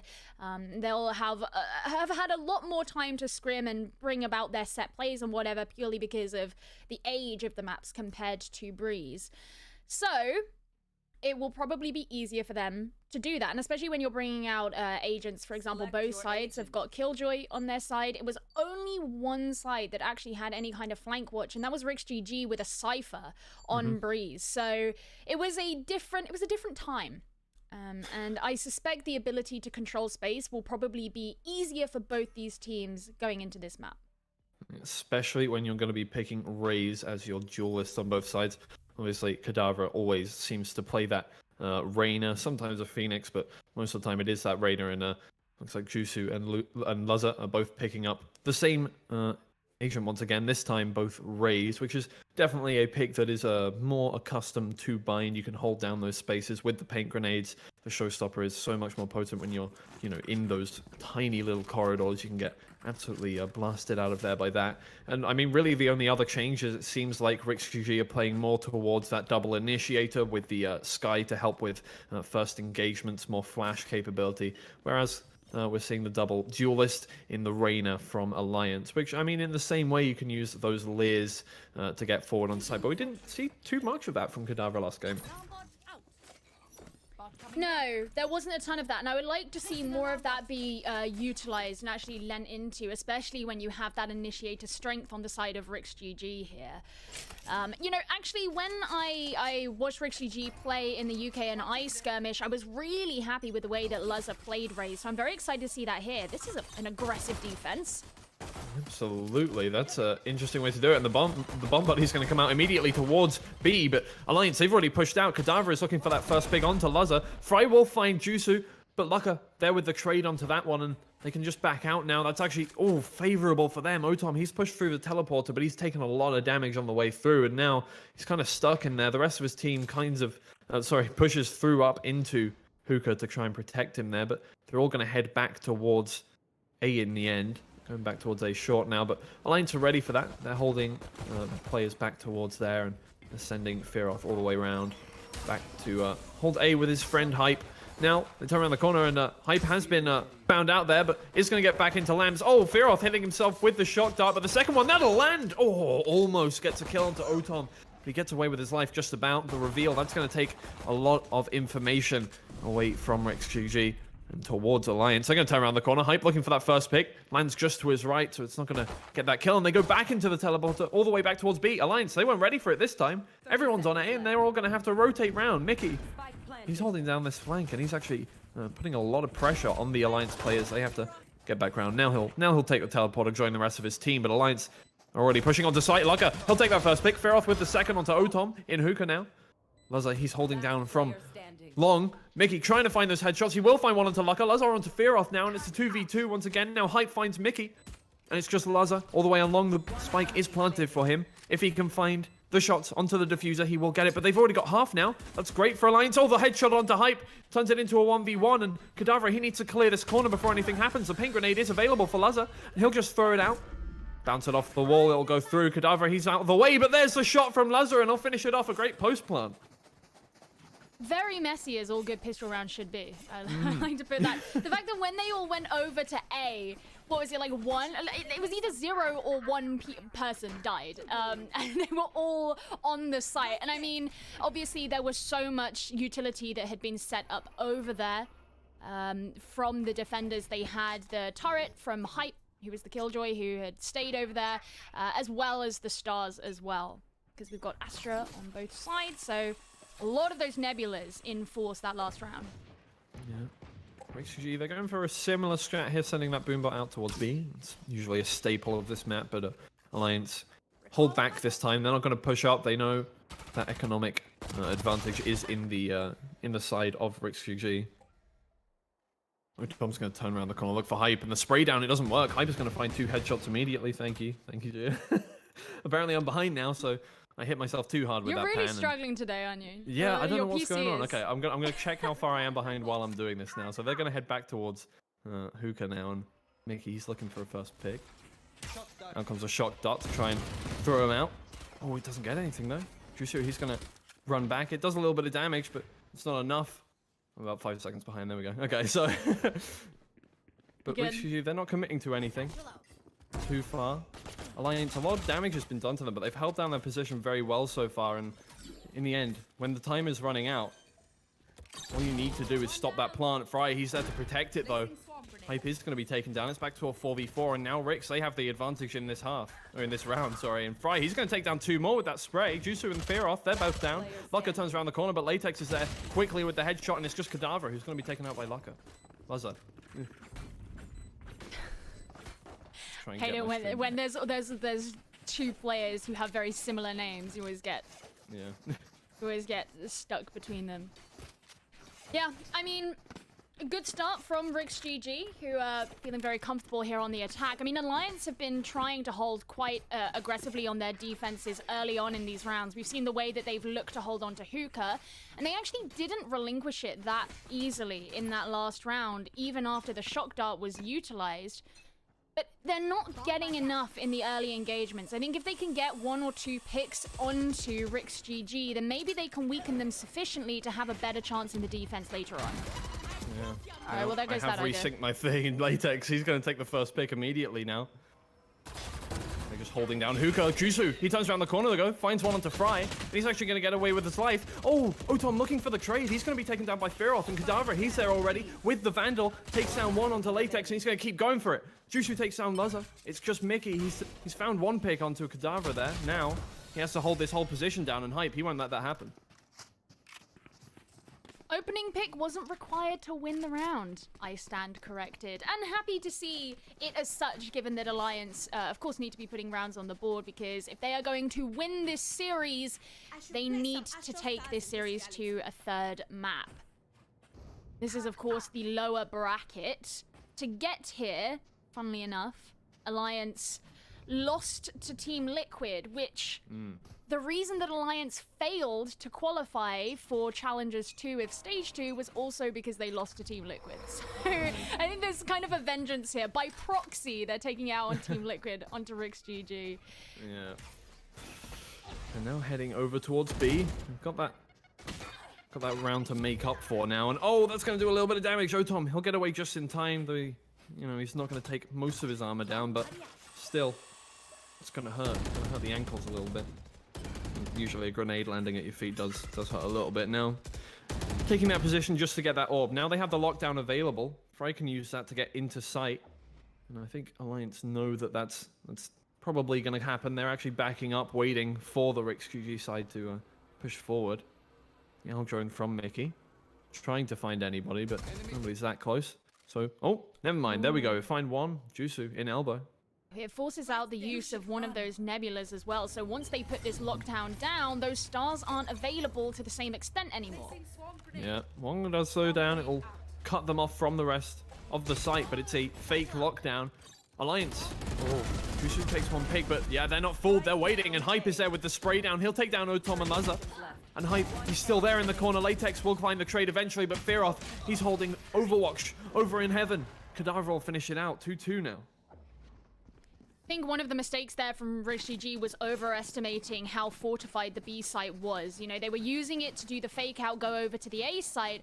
But the problem is they didn't actually have the information telling them that most of the defenders and the defensive utility was on the A side. I actually think that they probably would have had a better time attacking onto B because they drew out the nebulas to be used. There were only 2 defenders there. They would have known, of course, the radius of the lockdown, so they would have been aware of where the circumference was, where the defenders would have been pushed back to. I actually think that would have been better for them. Oh, that was a nice one. Oh! Otom! My God. Just the amount of Sheriff one taps we've seen so far. Cadaver, he's stuck in the corner, but he won't let that get him down even. My words, they're switching round. Hype, he's found 2 more headshots, and it's a 4v2 now. And Alliance, they're coming into this game with fire. They are taking down the RixGG players quickly, and the spike actually is all the way over in Cave, and these 2 players are already heading up the attack on B without it. So I'm not sure what they expect to happen here, but they're going to get on site and realize that there's not much more they can do. I think they're just looking for picks. Wondering how much they're going to pressure this site before someone backs out. There we go, actually. Oh, there we go. He's heading back. Seeing it now, it's still moving very slowly. Of course, you don't want to give away your location, but that spike does need to be collected if they are genuinely looking to finish out this round with a win. Yeah. Azrael have a few shots thrown onto him. But he's not going to die for it, which is nice. He can keep holding that position, but Mickey's only just got the spike and now needs to head back, and Lazar's just trying to defend this position by himself. He's just got a ghost, and it's David versus Goliath in this sense, and now we'll see if he is really David as he comes around, very biblical. Throw the pain grenade down. It's nicely placed, but it won't find anybody. They do back out in time, but he's actually given himself enough position to get the spike down. Jusu tries to turn around the corner, but the spray, it's not quite going to find him. There we go. He'll finish him off, and Alliance take it back, but Rix actually did a good job getting the spike down there. Yeah, they got the spike down, but it was very timid from them once again, which is kind of a pattern that's continued over from what we saw on Breeze. They looked kind of timid in putting the spike down, even when they were a full team on Breeze. And oftentimes when they were being too slow, we would find them ending up losing out the rounds, whether it's because they gave the defenders too much room to deal with a post plant, or lack thereof, as was the case in this round, or because they would just get shot in the process of actually trying to plant. But yeah, not great from them, the fact that they gave so much time over. Alliance looking pretty decent for weapons here as well. So we've seen their ability to gun down the players from RixGG. That could just continue. Could indeed. Laza, he's going to try and push through. He uses like jump pack to get all the way around into Hookah. Try and find a first pick, but nobody from the Alliance side want to push up that far. They're going to head back over towards CT and Elbow, respectively, between Fearoth there and his teammate. Now, Laza, he's looking. But Fearoth, he's not turning around the corner yet. Here we go, though. Oh, that's a little too late with the shot. He's not going to find Fearoth's head. The ping grenade does go out. It's going to zone him out of there, so Laza can get onto site. The turret tries to keep him away. The turret, though, can't move, so can't really get a good angle on that. He's going to die. Poor turret. Poor thing. The alarm bot finds out Mickey as he goes forward there, and out comes the gravity well to try and keep him away, but he's not going to push that one. Now, Rix, they have control of the site. They eventually do get the spike down with 40 seconds remaining. Latex going to take a lot of damage from the shock dart there. It's a 5v5 fight. The lockdown and the Hunter's Fury. Now, Jusu, he turns around the corner quickly. Otom takes down Jusu in trade. And Mickey, he finds one onto Kadavra. Fry onto Lucka. Hype sprays down every member of the Rix team. And he's going to keep coming for it. 3 kills. That was a beautiful play from Alliance. They set that entire thing up from the very start. The way that they invested all of their defensive utility in the entrance to Elbow. They had the alarm bot there. They also had stars there. It meant that once the attackers actually pushed into B and got a plant, they would not be able to get control of Elbow. That was the plan from the start. And even once the spike went down and the attackers tried to encroach onto Elbow, more stars were put there straight away. All of that utility was deliberately invested there. Then what happened is all of the defenders came in from the defender spawn to flood down Elbow. Now, if you're RixGG and you read into that, you would have pointed your Hunter's Fury towards Elbow, and that didn't happen. So you can tell that they hadn't even been what they'd registered, but it worked very well for Alliance. Hype. He has a warning strike there as the Hawk comes in to blind him out. He's going to head back there, but Rix now, they're playing with fire over towards A short. The turret finds him in Jusu. He turns around the corner, flicks onto the head. Absolutely no problem for him. And Kadavra, he's stuck, or sat, sorry, in oh, buzzer. He actually found Jusu with that. I wasn't expecting that one at all. I wasn't ready to say that. Oh, well. Kadavra now has to hold down bathrooms by himself, and the rest of the RixGG side, they've congregated over towards there. They're going to try and make a push happen over there. Here comes the Cosmic Divide. Hawk to get through it. They come round, but Kadavra, he's posted up. He finds one, he finds two, and it's just one more player. Oh, trying to find the shots. Hype will finish it off in the end. Kadavra, oh, he stopped there. I think he's typing to Hype. How dare you? How dare you? That was my fault. Great Cosmic Divide, bro. I know. That was really mean, because the Cosmic Divide wasn't actually bad in and of itself. It was the fact that they didn't know where Kadavra was. Right. You know, I don't know. It's frustrating. It's not exactly a completely unknown place for someone to be hiding. They hadn't, like, scouted it out. They hadn't peeked it out. I actually don't remember if that point the Sova was up or down. So I'm not going to give them hell for the fact that they didn't drone it or anything, because if Sova was dead and I simply forgot about it, then great, you don't have a drone. But it's still very frustrating that they didn't consider that. Oh, Kadavra will finish off the wall shot onto Mickey. By the way, I think it was Raze, Sky, and Astra that were still alive on that side now. They're holding down B-Long here, and Jusu. Oh, he won't find the shot. Fry, he's actually good for that one. Kadavra, he likes the Raider, and that's probably why. He lets him get away from those engagements very quickly in a different way to how Jet would be able to now. I mean, Rix, they're down a man again. And again with the same 3 players that they ended out last round with. And they're up against, I think, the same 4 players that Alliance had at the end of last round. So it's a mirror of what happened before. And Firoth almost has his recon dart available again. He'll be able to find out where they are. Take flight. Can send out his owl drone. Finds 2 there, and he's actually going to tag 1. Laza, he's going to have to back all the way out.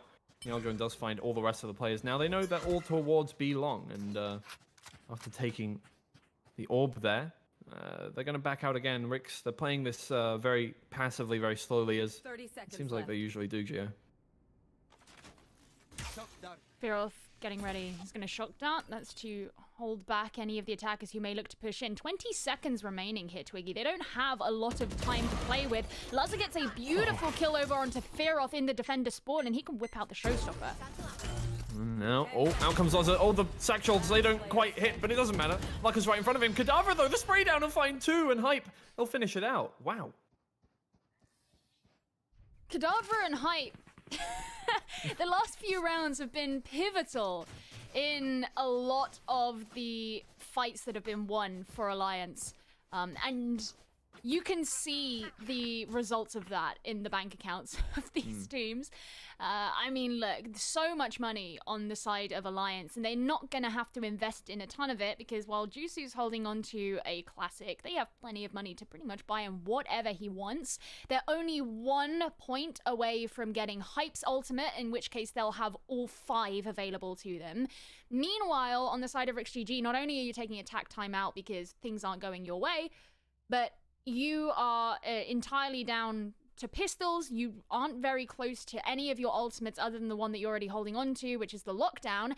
And while you have some money in the bank, if you think about everything that you need to buy, if you were to do a full buy, let's say, it's not actually that much, and not actually enough. So they are... I'm wondering if they're going to go for a half, if they're going to go for an eco in this next round. The fact that Mickey Boy has picked up a Spectre suggests to me it's not going to be, obviously, a full eco. Yeah. Seems as if they're kind of heading towards the 1,000 mark. Yeah, kind of balancing it out there. Yeah, the Stinger comes out instead. Oh man, I don't know how people can deal with the Stinger. It's so difficult to work with. Anyway, now So are you. Thank you. I take that as a compliment. Oh, thank God. My ego. And Rix, they're heading towards B now, and the Aldrin comes out. Comes through, but nobody's found, and it's actually going to break before it can find Jusu there. I think they know Jusu likes to play that position at this point. He's done it a few times, so they can hold this position off. And at this point, I mean, they're just looking for kills. So Shock Darts come out to try and find some damage onto the Alliance side, but nothing yet. There's Luzza. He comes through with those jump packs. This time he lands on them, and he's actually going to be sent all the way through. Jusu throws down the paint grenade. Oh, that's so much damage. Oh, that's so great. Oh, and the Hunter's Fury will finish them off. What a combo. Look at that. He's also got less... Oh, his 2 shots left. He looked for somebody in hookah, but they've already pushed all the way out, so nobody's going to be caught by that, but amazing from them. And now... Luzza, he's just trying to hold down this corner. Oh, Mickey, you will take down Jusu. Oh, but, I mean, Luzza, he's trying to spray at anything, and Cadaver will finish off that kill. Lucka, he pushes all the way through. Mickey, though, he's good for headshots. Fearoth, he'll take it to 4. Will he get... Oh, wait, sorry. The round ended. You got a bit lost in the moment there. I just wanted to get the ace, man. I mean, that was, honestly... Looking at the start of that round, one of my first thoughts was, I wonder if RixGG preferred it at the start when Alliance were getting very aggressive with their defensive positioning, because while they've been more passive, they have taken so much advantage over RixGG. RixGG obviously decided to get very aggressive on the attack there, and they've had really well coordinated attacks, but when you are the defenders, you have access to defender spawn, you've got the Hunter's Fury, and you're going to use things like Owl Drone as a bait, it is just like shooting fish in a barrel. So they're hurting RixGG. And RixGG can come in with decent guns in this round, but it's getting the opportunity that they're really struggling with, I think. What kind of fish do you think the RixGG players are? What breed? Right now, goldfish. Goldfish. Oh, yeah, ouch. they're like... Yeah. They might get upgraded later. Okay, well, oh, and they will if Fry finds that first pick. Lucka, he's going to get the trade. Oh, but there's a good Hunter's Fury from Mickey. And out comes the lockdown as well. Cadaver, he'll find Otom. It's down to a 3v3 now, and Jusu turning around the corner. He'll take down Luzza. The spray doesn't find Fry, though. He'll be holding down that position, but Cadaver is good for another, and Fry, he has the knife out. He's only on 4 HP. Out comes the Shock Dart. It's not going to hit him. He tries to place a Swarm Grenade. It'll keep them out, but Cadaver, he's good for the 3rd. Still Goldfish. Still a goldfish for now. Come on, RixGG. I mean, there haven't been very many times where they've chosen to attack onto the A site, but the few times that they have, there has been a pattern in the fact that they don't take any control of U-Haul. And even though they used, they got that really nice opening kill, and then they had the kill with the Hunter's Fury from Mickey, for example, these should be setting up the team really well, but because U-Haul was still available and under the control of the defenders, that's why all those kills came in return. Indeed, Rix are playing again for picks. Rix picks, it's like Reese's Pieces. They can't find any, though, because Alliance, now they're playing such safe defaults. They know they have 8 rounds in hand, and they can just kind of sit back and wait for, Rix to attack them at this point. And, I mean, Luzza is trying to find somebody, the clip shot where you peek around the corner and completely blind, you find that headshot. But nobody's playing that close. That's the thing. Alliance, all of them are all the way back. They've already taken, control of A. They know that the Killjoy on B can hold them back long enough that the rest of the team can come through for the retake, and they know they can retake well. Now Jusu is holding down A short. The players, they're going to come through from Rix. The slow star. If it takes too long, yeah. Jusu will turn around the corner, spray down 1. Oh, I can't find just about the spray onto Fry. He'll take him down. Lucka, though, is right on the other side of this smoke, and Fry's going to turn around the corner right into him, not looking the right way. There it is. Otom, he's on such low HP, and they're going to take the teleporter, but Mickey, he's stuck behind here. They only heard 2 teleports, so they know one's still there. And there, he's been revealed. Lucka, he'll take that down. It's 4v2, and Rix, they can get the spike down, but there's not much more they can do as Otom turns around the corner. He's going to try and find the shots, but Lucker will take it, and Hype finishes off the last player. I felt bad for Mickey, I'll be honest. Felt bad for him. He got left behind. Yeah, he did. I guess it didn't matter. He would have been killed either way if he'd made it over to the B side, apparently. I think the amount of time... Go on. As Phineas says in I can't remember what song it is, but there's nothing more romantic than dying with your friends. So if he can't do that, what can he have? Sure, whatever. It's Action Phineas. It's a good song. I see. Well, RixGG, they've invested in an operator this time, and given how much money that's cost them, like 300 credits less than it would have been last patch, by the way, in bargain. You really hope that this is going to work out for them, because that's a big investment, and it's a big investment to lose as well if they allow Alliance to go to 10-2. Yeah. I'm not going to try to, though. They're gonna try and grasp hold of this round. Actually, the scout doesn't see anything. I called it a scout because she did, but it's a wolf. What the dog doing, obviously, yeah. The Trailblazer, innit? Trailblazer, yeah. Come on, it's just a wolf. It's just a normal wolf that she summons from a statue of a wolf. It's also green. It is green. Like many things in this game. Well, arguably. Green, turquoise, blue. Who knows? At this point, Rix... I doubt Rix care. That's the thing. They're heading towards B. Again, taking it slowly. There's only 50 seconds left in the round. They've taken almost half their time up now. And they're going to run all the way through now. Fry, you need to head onto site to find the pics of the people on site. They do get the spike down. There we go, Otom. They'll take it down, and it's back to this once again. They know they have the lockdown in hand, so they can use that. And this is just going to push the players back. Or they're just going to stay in there. They're actually going to try and destroy it. Nope, they'll head back. Never mind. Don't want to take that fight. So, backing out. The Cosmic Divide has been used on both sides, making a little X marks a spot in the middle of nowhere. So, Jushu, tries to get the spray down, but, I mean, in the meantime, the defuse, it's coming through. Nobody knows it's there. They didn't hear it because of the wall. God damn. Oh. Impactless frags at the end for Mickey Boy as well.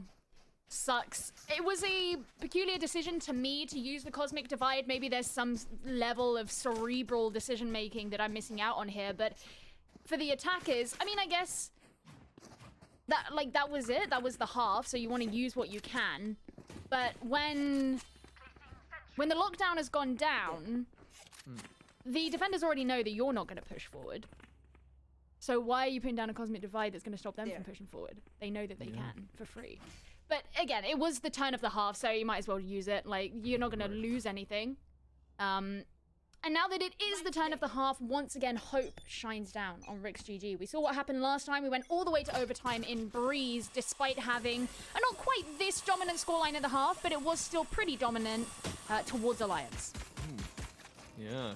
Otom, he's spraying some shots down. He's actually hit Cadaver for quite a lot. The Gravity Well is going to keep them within arm's reach, and Otom takes down Cadaver there.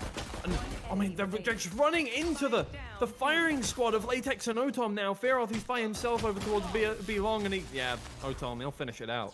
Wow. Didn't last long. I preferred that pistol round to the pistol round of the first round in this game. I don't know if you can remember all that way back, but that round lasted forever for a pistol round.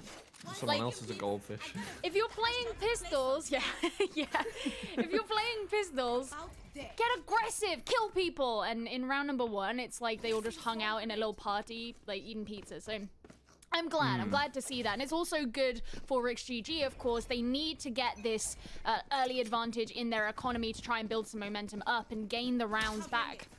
Yeah. Alliance. Gonna try and not let them get away with that. They're gonna take the orb, go for Hunter's Fury, looks like they actually. Oh, but the shock dart from Mickey. It's so good. Oh, Mickey, you so fine. You so fine, you blow my mind. Hey, Mickey.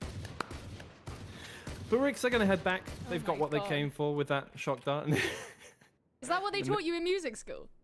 What? Hey, Mickey? Yeah, with the clap. The clap is that was my own addition. Right, he's holding down lamps here. He sprays down one. He's going to turn around the corner, look for the second. The spike is down now from Lucker, and they're being pincered. Mickey turns around the corner. Fry's got his third. And it's Cadaver. Oh, the paint grenade is brutal.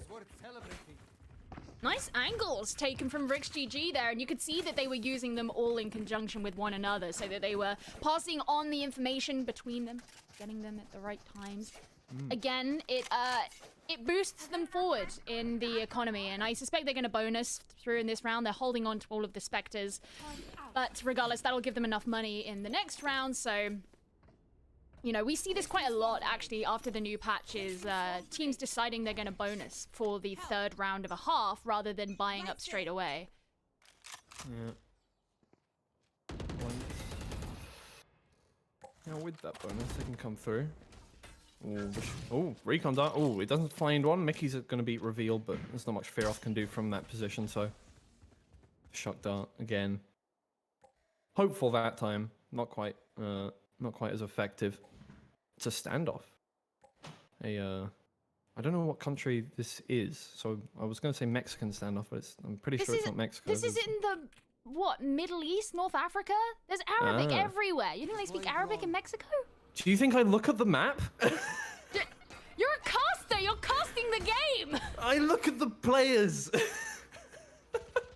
Oh my I god. look at the guns and they go pew pew. Like, I am bad for knowing lore, but at least I know that this is not in Mexico. Well, I knew it wasn't in Mexico. I knew it wasn't in Mexico. I didn't know, like, you know, didn't know specifically where it was. That was I was gonna make like I don't know, like a United Arab Emirates standoff. Oh yeah, good one. Well, now it's been ruined by you, so the Hype Alliance, they're going to come through this time. They're taking a page out of the RixGG book, taking their time coming in here. Latex, he's going to try and hold this one down. He's got a Spectre in hand. Hype, he's come through the smoke already. He doesn't find a single shot there with that spray down. He's now stuck in position. Jushu will find one there. Oh, the spray down. No, he has to reload. He doesn't find a shot. Don't know how that happened. Mickey, though, he's found one with the shock dart. Hype turns around the corner onto Lazar. It's 2 players left on the RixGG side, and they're being held back. He can't find anything before the spike gets planted, but after the spike gets planted, Mickey, he finds his first onto Fearoth there. Well, second, but right, he's good for another. Jushu is there with the trade, but the paint grenade, oh, it's going to keep Mickey back. He's on 19 HP. It's a difficult retake, to say the least. Now the 2 players are taking up nice positions. One's going to try and flank him. Jushu holding down elbow here. And shoulder peek, shoulder peek. No, ooh, a few shots get traded out now. Oh, but there it is. Cadaver from behind. I think RixGG, you know, they had a lot of stars out on the B site, but they lent in a lot to the idea that I think Alliance were going to come in through hookah, because you had the grav well that they opened up down below. And yes, it held back Jushu, but he was the only player, and he still got a kill with a paint shell anyway. So I think the position of those and where they lent into having that Astra utility didn't necessarily pay off for RixGG. But because they decided to bonus in that round, they still have enough money to buy up here. And Lazar gonna have the operator that we know that he knows, that we know that he knows and loves, that we know that he loves. Oh, Jushu. Oh no! Oh, Tom, he's there with the spray. He'll find 2. Cadavra cuts off the blood flow in the end. Latex is there to try and pick up the pieces, just finish off the job that they started, but he's backed off now. Lucka is over towards B main, and the rest of his team are slowly but surely joining him. But Alliance, they really need to keep up the momentum they had last round, and so far they're having difficulty getting through into this one. Latex is going to be holding down B main. Oh, take out the gun. Hey, he finds one spray. Lucka's there with the trade eventually, but Mickey, he's coming around from the other side. He hears the steps over towards site. We'll have to clear out B main here, but then we'll be able to find... Oh, not quite the headshot. Lucka, he's hiding behind the box. Oh, there's the headshot, and he's coming around the corner for Fearoth, but Fearoth finds the shots first, picks up the spike. Fake plant, turning around the corner, looking for Fry. Fry, though, is coming from the other side. He doesn't know it. He sticks the plant, and there it is. RixGG putting rounds on the board. Hello, hello. You can hold on to a lot of what they had as well. Crucially, the operator is still in hand. It puts Alliance in a tougher position as well in terms of what they want to buy.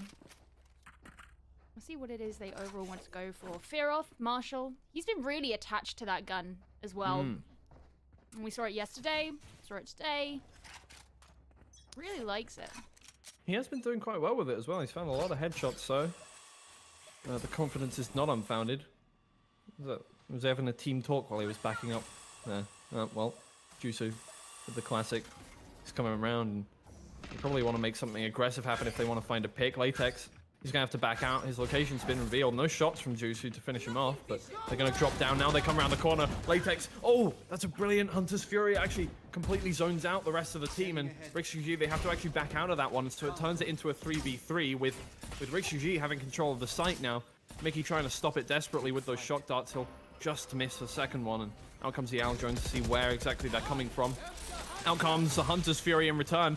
Split the difference with the first. Doesn't quite land the second, and oh dear, hasn't hit any of those ones, and that could have been well avoided. Now Alliance, they're going to go for the plant. And 3v3, and they picked up some weapons, so this could be an Alliance round somehow. After the start of that, the Cosmic Divide is out, and it gives a little bit of a corner for them to sit in. Hype, they'll turn around the corner, find one. Fry and Mickey with the trades now, and it's just one player. Fear off. There he is with the Marshall, but at close range, it's a little more difficult to find those headshots. One of the tough things about that Cosmic Divide is it doesn't actually cut off the spike from where the defenders were. So if you want to be directly defending the spike itself, you're going to have to be on the side of it that you don't want to be on. RixGG gradually starting to put the rounds on. And what's interesting here is this is a very defender-sided bind compared to the attacker-sided Breeze that we had. So you can't put it down to these teams simply having a consistent preference across all maps. It is down to the maps themselves. Well, they seem to, yeah, it does definitely, Alliance seem to be more at home here. Now they're going to be able to, sorry, no, RixGG, they seem to be more at home on the defense. I mean, yeah, it seemed like they were both having a lot of fun on the attack last time, a lot of fun on the defense this time, so... Or maybe just difficulty on the attack even, not specifically that they're good on defense. Not that they're not good. You hear that? You're rubbish! Yeah, exactly. Twiggy, I'm just digging myself into a hole, yeah. Both teams are trash. All teams are trash. Everything. I'm an NA fan. I only like NA teams. God, everyone here, terrible. Don't take that out of context. No clipping, no clipping, please. If you don't see Twiggy on a VCT EU stream in the future, you know exactly why. Oh no, making jokes that could get me barred from the rest of it. No, please, guys, have mercy. Alliance, they're gonna push you onto site and actually get the plant for free, but only because RixGG, they know this and they're ready with the lockdown. Out comes some shock darts. Neither of them gonna hit for Mickey, but there it is. The lockdown comes out from Fry. Oh, the lockdown in return, and they're both in positions that are difficult to find because it was just placed off to the side. Locker, he's going to go for an aggressive peek, find one headshot, but oh, Luzza with the classic will find that trade now.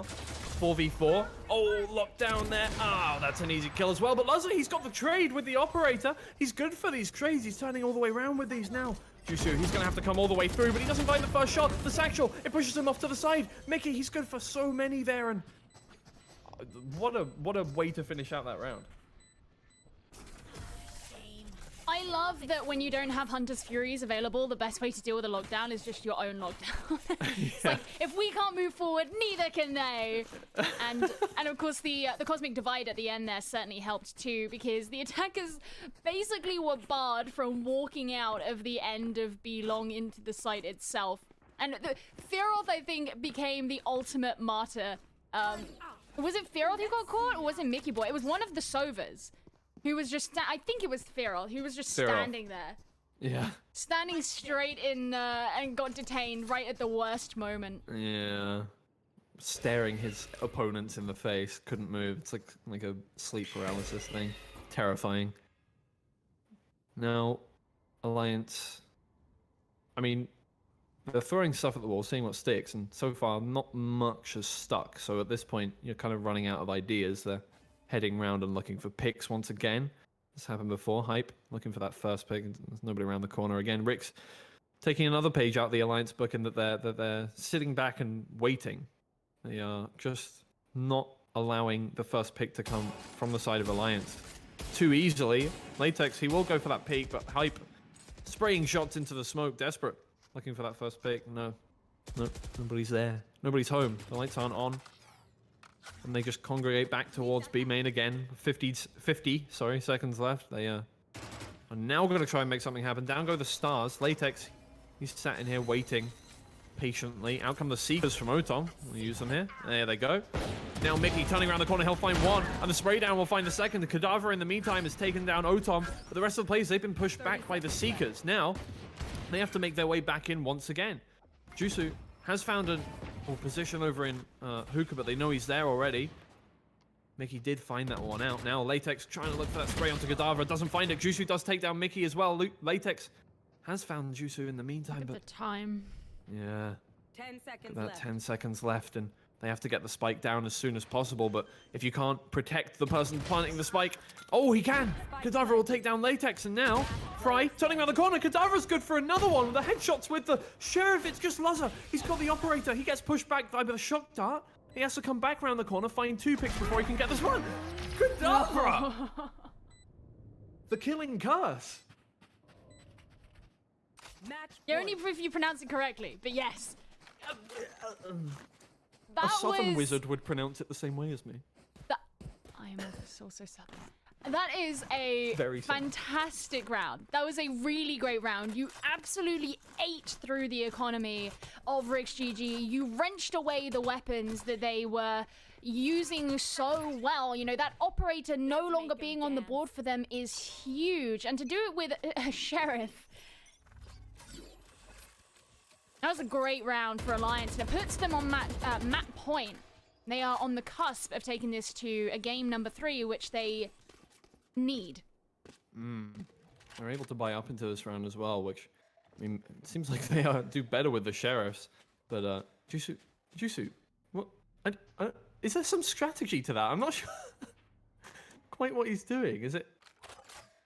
I want to peek inside the brain of Jusu. That is such an interesting strat to me, but now Otom, he's playing with fire. Icarus, no, he's not gonna fly too close to the sun. He'll back out.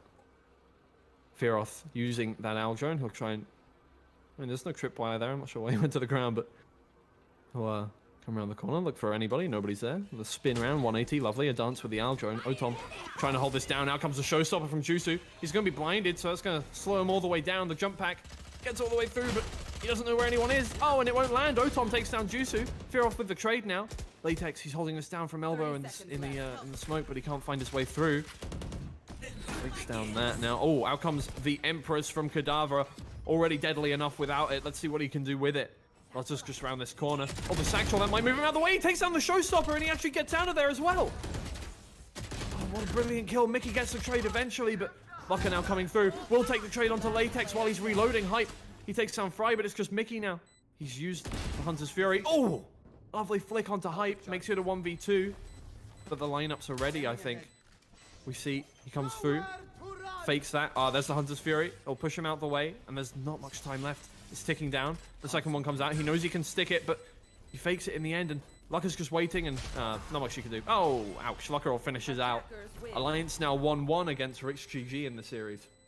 I think if you are Mickey Boy at that point, you know that it's going to be all over at the end there. The fact that both of these teams managed to take each other's map as well is pretty huge. It ensures that we go into a map 3, which I'll be honest, I am excited to see, judging by the way that these two teams have been playing. And you know that it's going to go down to the very wire.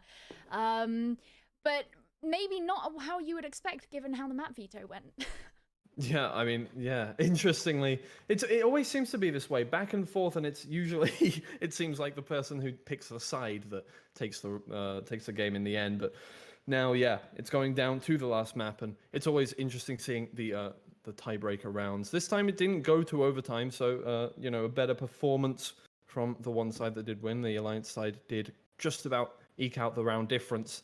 But yeah, now we're gonna have to see exactly who can make it through, and going down to the third game in the game that decides who gets knocked out and who goes through. That's it's going to be tough mentally for both teams, I think.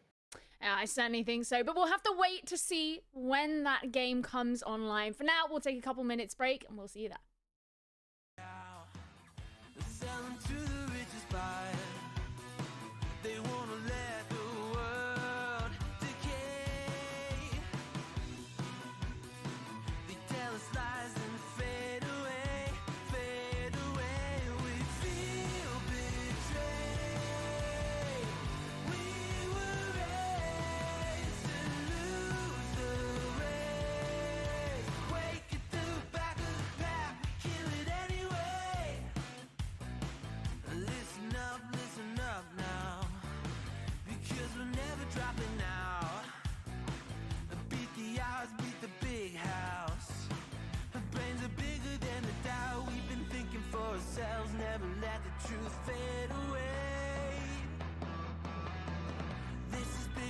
ourselves, we won't let the world burn away, burn away. We feel betrayed. We were raised to lose the race. Wake it through the back of the pack, kill it anyway. To blame, haters face the world's mistakes. Wake it through the back of the pack, kill it anyway.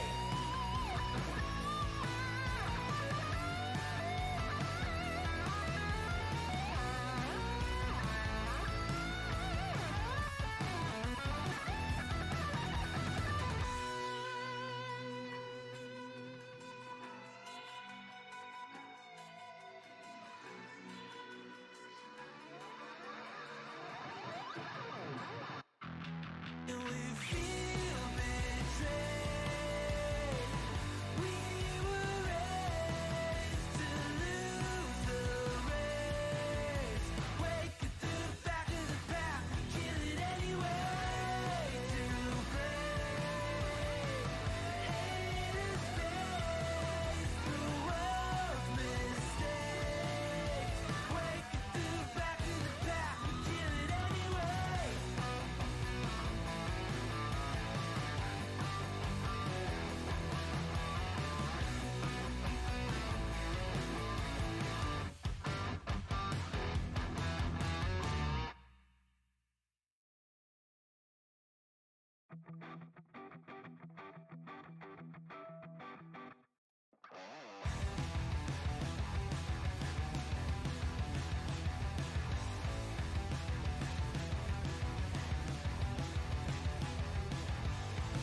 You think you've got my number figured out? A motive born in drought and brevity. And if I'm not the soul of your design, I blatantly decline your remedy. Don't box me in, don't, or I'll leave. I'd rather be a dreamer, I'd rather be free, I'd rather be a leader, I'd rather be a queen, I'd rather be a singer in a trashy cover band. I'd rather be a closer, I'd rather be clean, I'd rather be a poser in a magazine, I'd rather be pretty much anything else than your machine.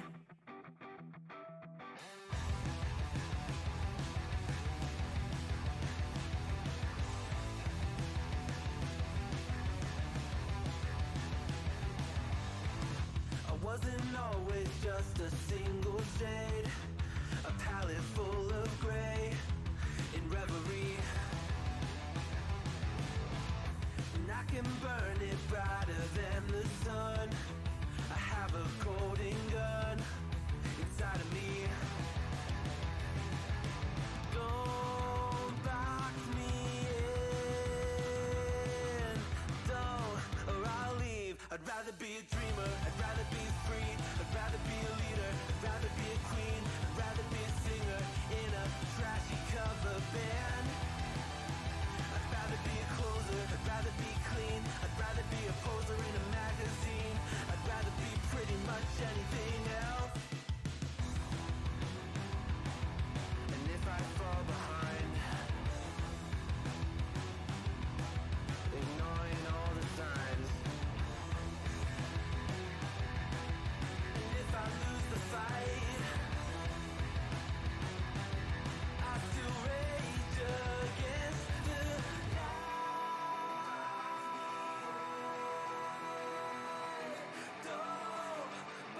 I'd rather be a dreamer, I'd rather be free, I'd rather be a leader, I'd rather be a queen, I'd rather be a singer in a trashy cover band.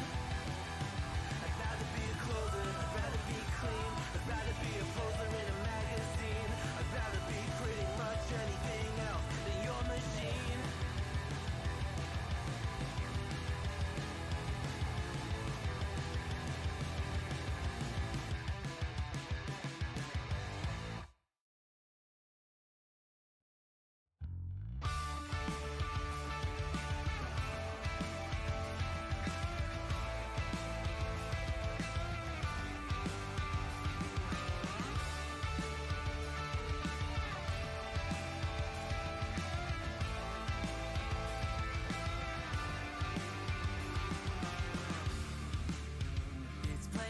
simple, dear.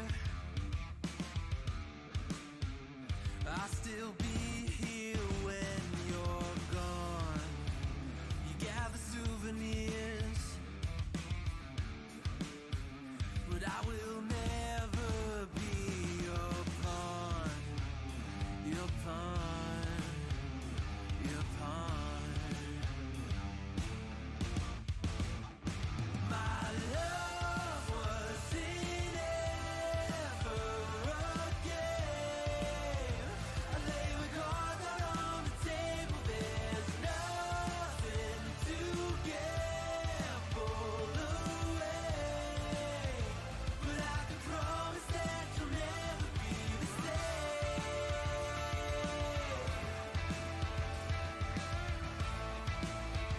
But I can promise that you'll never be the same.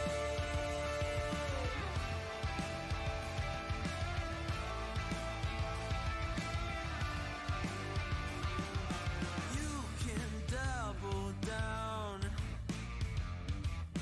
I'll still be a proud haven for your love is never love. A river through your bluff, I will be enough, enough, enough. My love wasn't ever a game. I lay with cards out on the table. There's nothing to gamble away. But I can promise that you'll never be the same. Something you can never take, but it's not uncommon to forsake. Got a chronic urge to complicate. Think of love like a friend, not an enemy. Feeling I have nothing left to hide. I'll say what you know it when it's right. Keep it simple now, living it before I die. Think of love like a friend, not an enemy.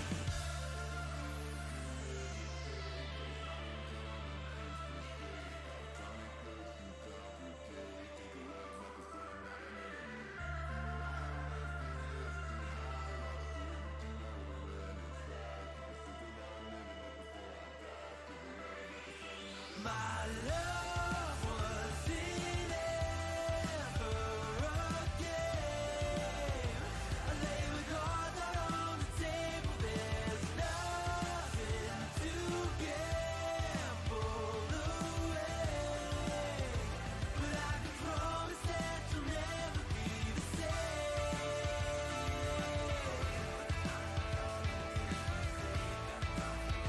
But I can promise that you'll never be the same.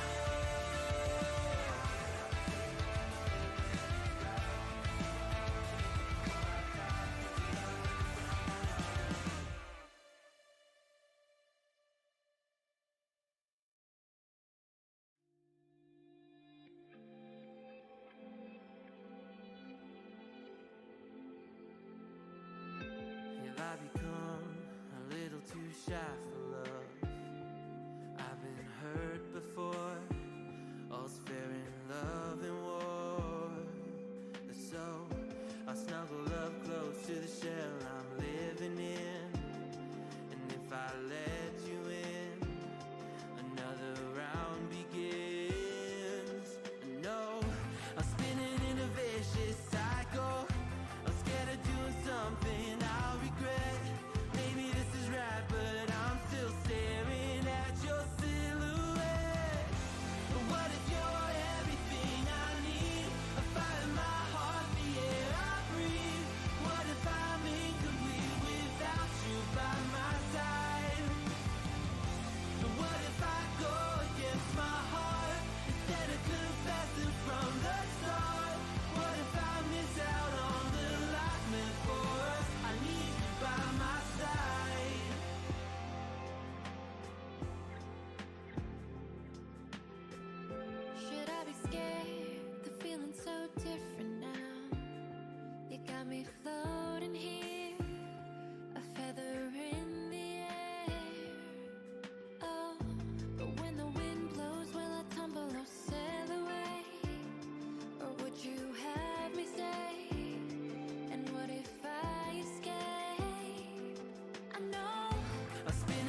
of my heart, the air I breathe.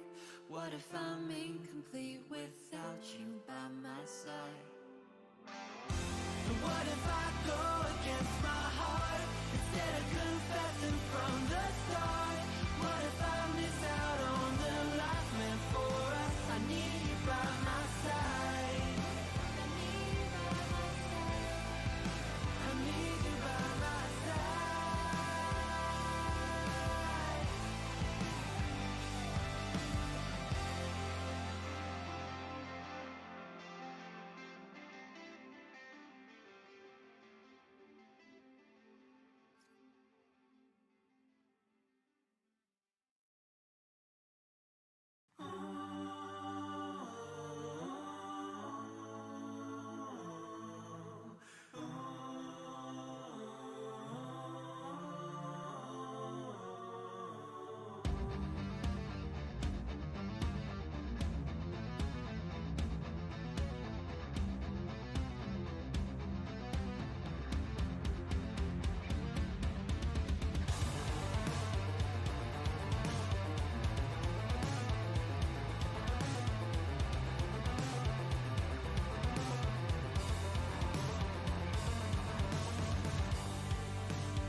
Something's wrong, I feel it circling like vultures around my brain.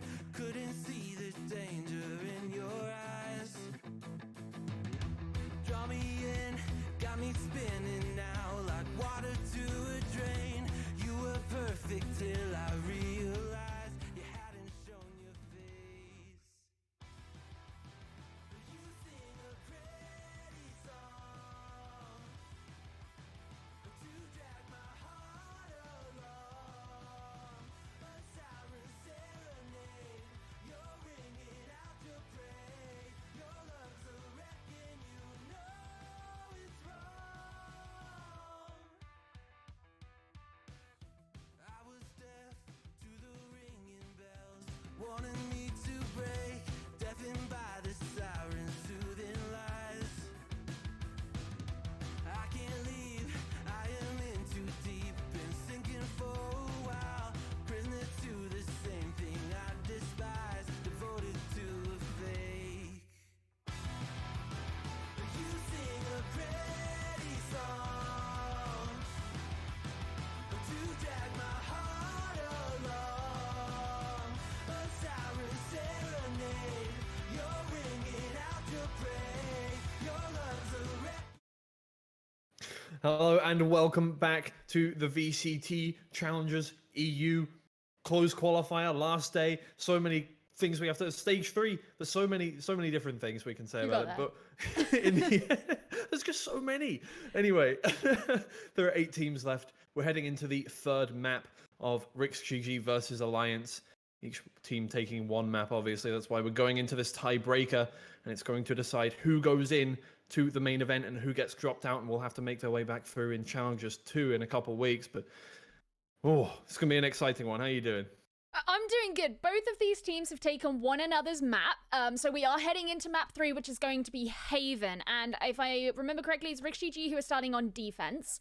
It was interesting because Breeze was very much an attacker-sided map. Then we went to Bind, which was very defender-sided. So I don't know what to expect about how Haven is going to play for these teams. I would assume it's probably going to be attacker-sided anyway, just kind of due to the nature of Haven anyway.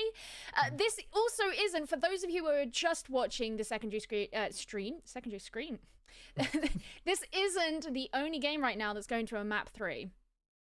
Oh yeah, actually you are 100% correct. I wasn't expecting that one. Yeah, no, Fnatic versus who are Fnatic playing again? Fnatic and Wave. Yeah, that actually went to map 3. That's on the Valorant Esports 2 stream. If you want to go check on that one, I think Fnatic are winning right now the 3rd map, but it's a close one for them. That's actually, I wasn't expecting that. No, so I suppose we'll await to see the results of that, and I'm sure many of you are watching a lot of different streams at the same time to keep up with everything. We're just waiting to head into the agent select for this, so let's see if they are ready just yet.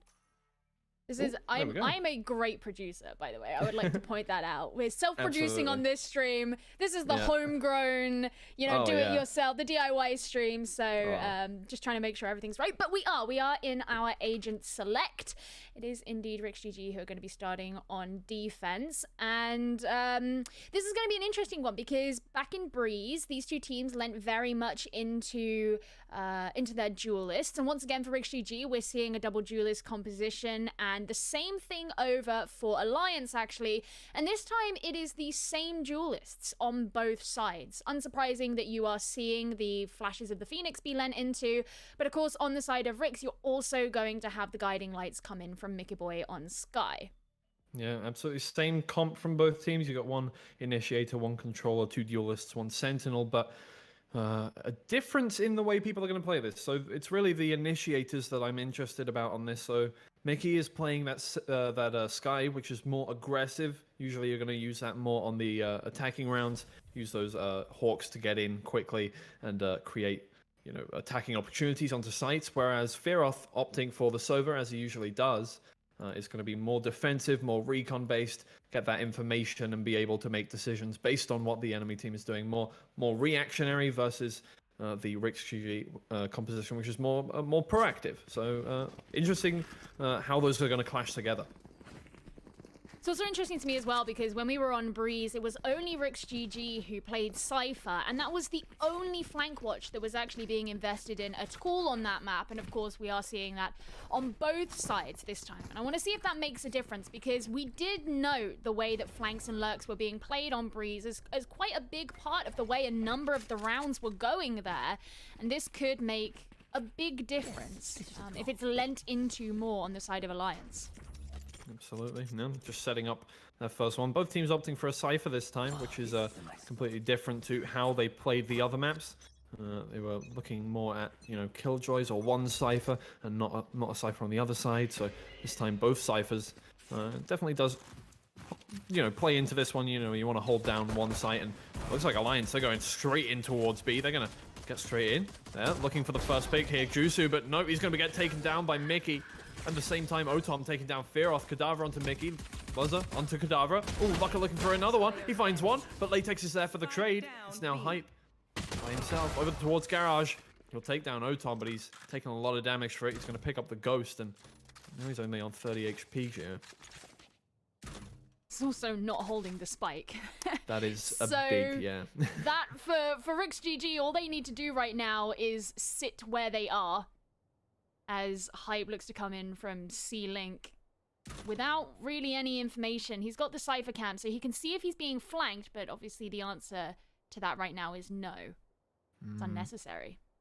Yeah, Latex is on full HP, so he's going to be the one heading the the attack onto Hype when he turns around the corner. Hype, oh, he finds the headshot, but it's not enough damage through the wall, I think, and Latex will finish it off.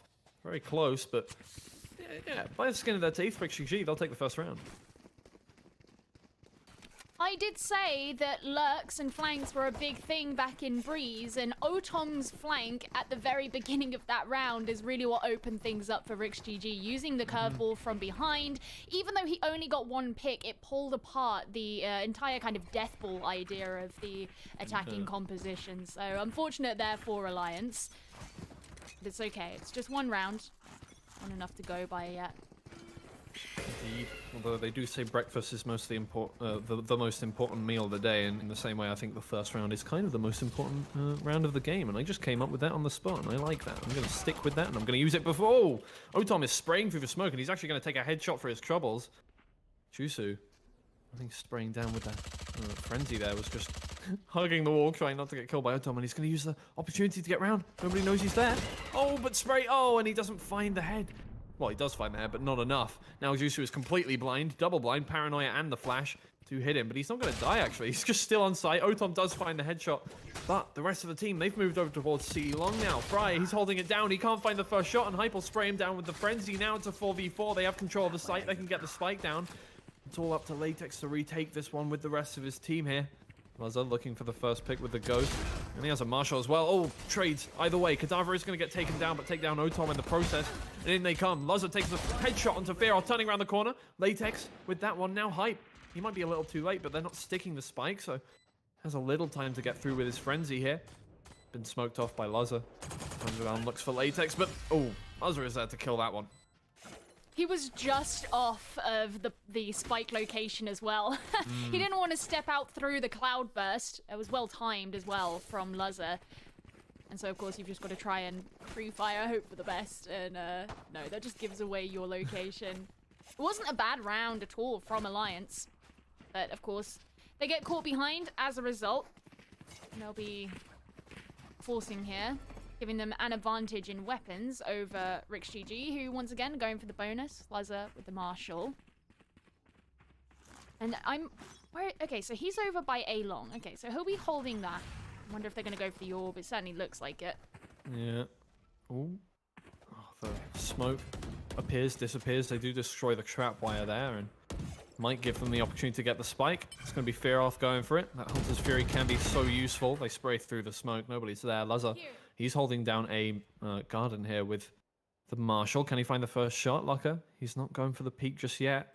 He's ready for somebody to be there, and here we go. He's eking forward. Oh, Lazar, he'll take the first shot. He'll get back in time as well. Now Hype sees Otom. Shoulder peek. Just jumping around the corner. Ooh, almost could have committed a little too far there, Otom, but Latex, oh, he's in a bad position. He's going to try and get that pick off the back of the last engagement, but he's not going to find it. And now it's a 5v4, and they're heading towards VALORANT Geo. They don't have much of a choice, given the Lazar's still standing on A long, and you've got Fry looking to creep around. Gets the trap wire, but it's actually going to back straight off, so the engage is happening here still on the B site. The Neural Theft comes out. Now they know exactly where all three players are. Spread across the map. They're going to head towards C through B main here. Actually, they don't see Jusu coming in from behind. He's going to take the first pick onto Fry, and it just means they have the positional advantage. Mickey, though. Jusu turns around the corner without realizing Mickey. He's already there. He's a quick lad. Gets all the way through. His name isn't Jack, but he is nimble. So now they're going to enter over onto site, using the Hawk to try and enter. Doesn't find the first few players. Kadavra's going to take a lot of damage through the smoke. Heals himself up with the wall. Fearoth is now coming in from behind, so Lazar needs to make it quick if he wants to get this engagement happening. Laka looking for the first pick, but there's so many walls, so many smokes. He's coming around the corner. Kadavra will take the first pick, and Fearoth finishes it out from behind. I think if you're the defenders there, you're trying to navigate the maze of the C site amongst you know, the hedgerow of smokes. Lazar, you could tell he just simply didn't know what he was looking for. Well, I think he knew what he was looking for, he just didn't know where to look for it. It was nice use of the Neural Theft as well to just... Thanks. I have a Tumblr where I write philosophical... Well, with inspirational quotes and like the pictures of the sunset in the background. Yes, and they have to have the original watermark on them as well. So oh, yeah. Just taken from Google Images, well. Of course, of course.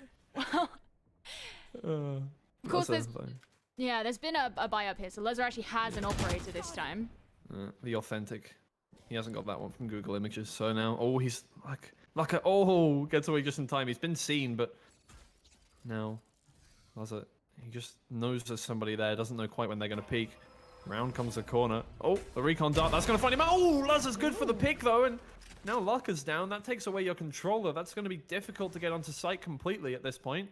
Going to have to rely completely on those entry fraggers. Hype turns around the corner. Laza's good for the second. He's going to go back up into heaven, switching up his location every time he shoots. Fry turns around the corner straight into Kadavra's crosshairs. Makes it down to a 3v4 now, and Jusu will take that Phantom for free. That's a lovely, lovely upgrade for him. Fearoth turning around the corner over to C, but it looks like they're completely changing up their strat now, Geo. Looking to push up C long. No one's going to meet them there just yet, but they're not very far away. And with the man advantage, I don't suspect it to be too hard for RixGG to set up some kind of... Oh. What a narrow miss. I don't know if Otom even saw Jusu.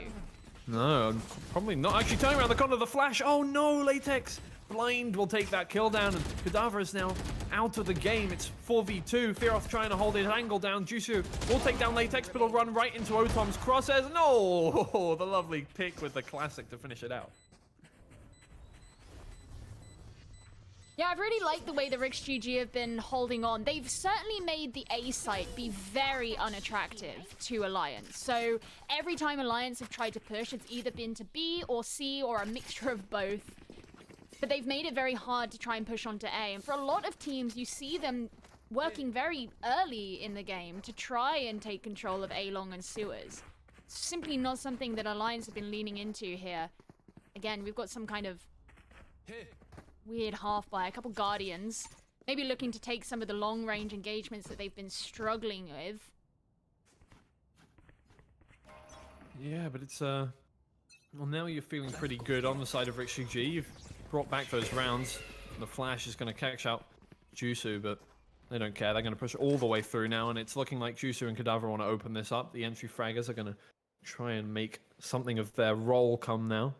Hype sitting over towards mid. We know he likes to play that flank location, or the lurking location over towards mid now, and Otom, I think he might have seen a sliver of Hype there. Doesn't take a shot. Latex looking at that pixel. A little pixel strip trying to get Hype out. Oh! The Hype will take him down through the smoke. It's a beautiful shot. Completely blind. But sometimes you just need a little bit of luck to open up the round. The Blade Storm has been used on the side of Alliance. Jusu is going to look for his opening pick with this, using the smoke to try and get the way through. Oh! Gets into his second cloud burst and tries to take down Laza. He won't get the shot onto it, but luckily Laza doesn't find it either. Now, the Blade Storm in response here from Laza, and out comes the run it back as well. Laza jumping over the wall, looks for the head of Lucker, doesn't quite find it. Hype will take down the run it back now, and they push through into the site. Mickey taking down one onto Kadavra. The jump through, but Mickey is taken down 3 now, and it's only 1 left. Jusu tries to open it down, close it down, but Fry, he'll finish it off with the Bulldog. So the one time that Alliance did go for A, they didn't actually clear anyone out before then, so the defenders could collapse in on them. And even though Laza didn't necessarily get a ton out of his Blade Storm, I think Otom's run it back was particularly important because he got a kill with that. And I would say that getting a kill with a run it back is value, because as soon as it gets traded, the trade is obsolete. It doesn't matter because he's still alive. So being able to ensure a trade is nullified is huge value, and it just weakened the very stuck spot that Alliance were already in. Not to be deterred, sorry. Alliance, they're going to try it again.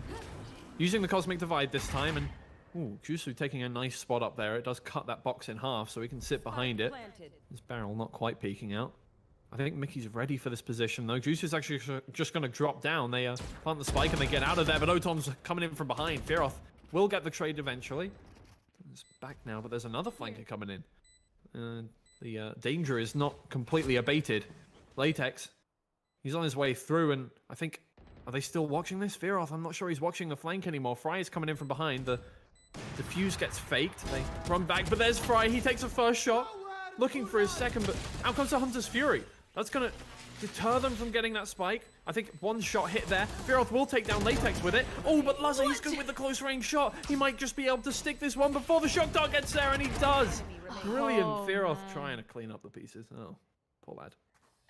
I hate it when you see either a lineup or a shock dart or something. It lands perfectly, but the timing is just slightly off. That's really painful. But on the other side of things, I love seeing short range kills be taken by weapons that are not designed for short range. There's something so satisfying about it. And, you know, Luzza, he can hold on to the operator. He's been doing very well on it so far today. Naturally, you know, when you're playing on that role, you would assume that the operator is going to be something lent into. And especially here on Haven, where you have those long lines of sight over towards the A and C sites, you can just get so much from it. It is his boomstick, and his boomstick does work. Now, Kadavra is going to push him with the run it back. Oh, it's a nice paranoia, but nobody's there to follow it up. Luzza, he's holding down C. He'll take one pick onto Lucka, get out the way. Fry, he's in for the second. Takes down Jusu.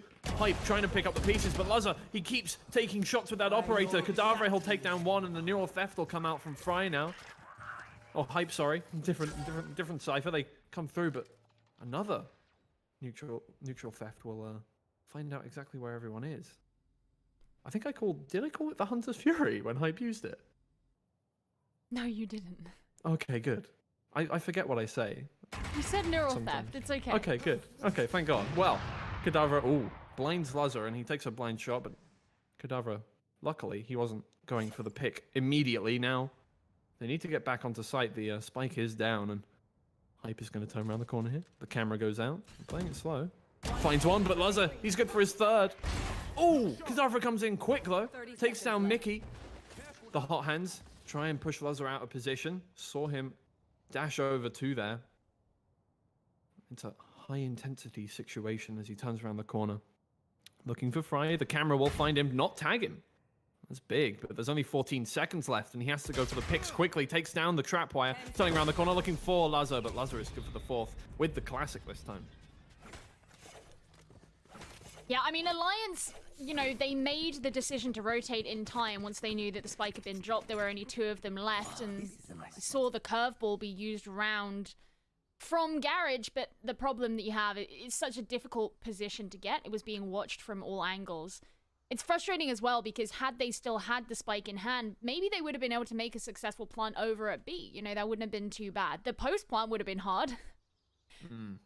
But getting a plant and then losing it is better than not getting a plant at all. So that's also in my philosophy quotes. It also, I guess, didn't help that Luzza's hitting his shots. 11 and 2. That's pretty brutal. That's a KD of 10.5. No, 5.5. 10.5. Wow. We'll wait a bit until he gets there. Yeah, maybe, possibly.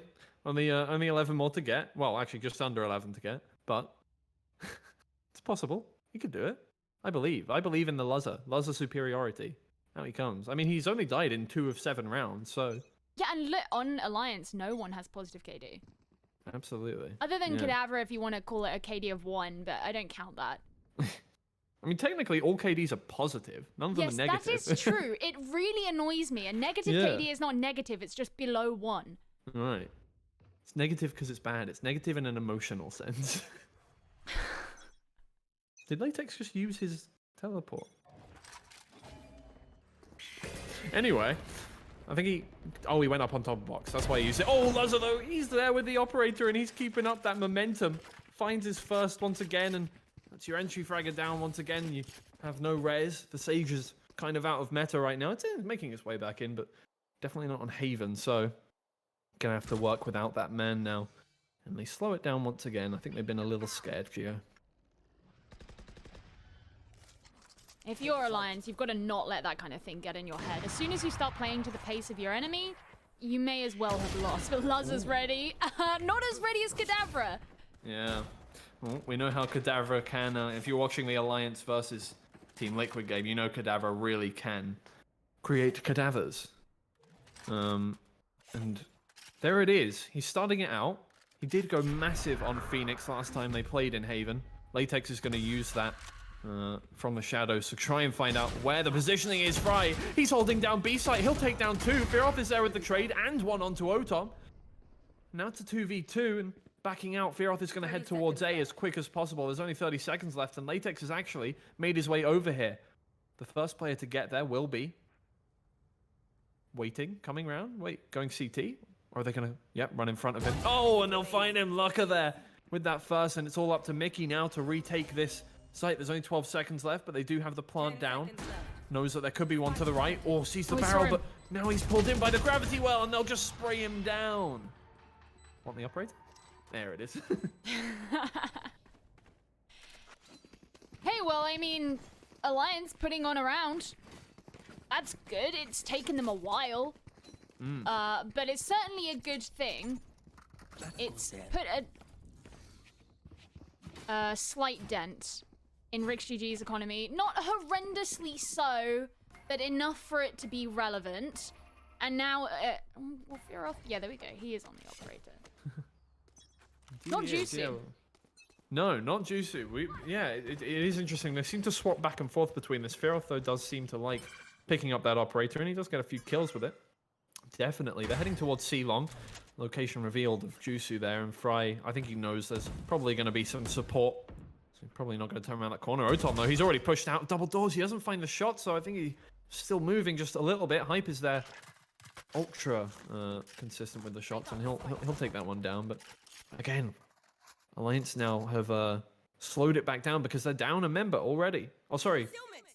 No, Rix are down a member. But Alliance, they weirdly though, yeah, no, they still have slowed it down. I mean, waiting around here with the Blade Storm out, Kadavra is going to run right into Lazar here. Will they get the first pick? Oh, that's the first, the second. Oh, quite the third. You do get that immediate reset. The animation does go on for a little bit, but you can right-click immediately after using that one. So they knew he was there too. The spike does go down. And it's down to a 3v3, so Alliance, they have a foothold in this round. They can make this happen. One is coming in from behind, as usual. Fry on the flank. The Wolf comes out, but there's nobody there to find. The Cosmic Divide will cut off CT and Hell completely now. Gives Mickey the opportunity to push through. Oh, but he's going to be hit by that shock dart. That's a lot of damage, and it takes down most of his armor. It makes him a one-hit with a Phantom. Fry, he's pushing out from behind. They don't know he's coming. There's one. Mickey takes up the second. It's just Lucka versus Fry now. Lucka, he's sat under. He doesn't hear the start of the defuse, so he gets half. Fry turning around. Oh, Lucka finishes it out. Would we call that lucky? Nah, just good game sense. Yeah, that one's gonna feel nice. That's gotta feel good. If you're Alliance, starting to put some rounds back on the board. Of course, this is a bit of a sweaty palms game as well, because whoever loses this map, that's it. Your journey through Challenges 1 is over. And for Alliance, they played in VCT before, you know, there's going to be part of them that's like, yeah, this is our destiny. We deserve to be here. RixGG fighting very hard to get in for the first time. Yeah, oh, Fry will try and give his team that little bit more advantage. Every kill does matter when you're trying to get into the main event. They won't find the first one. Alliance, they're still standing. Elton John. And, oh! Otom, though, he will take one down with the Sheriff there. It's a massive first pick. It actually gives Alliance a little bit to think about. It's now, again, they're playing this round very slowly. Oh, looking for the first shot. Fearoth, he can't find Fry's head there.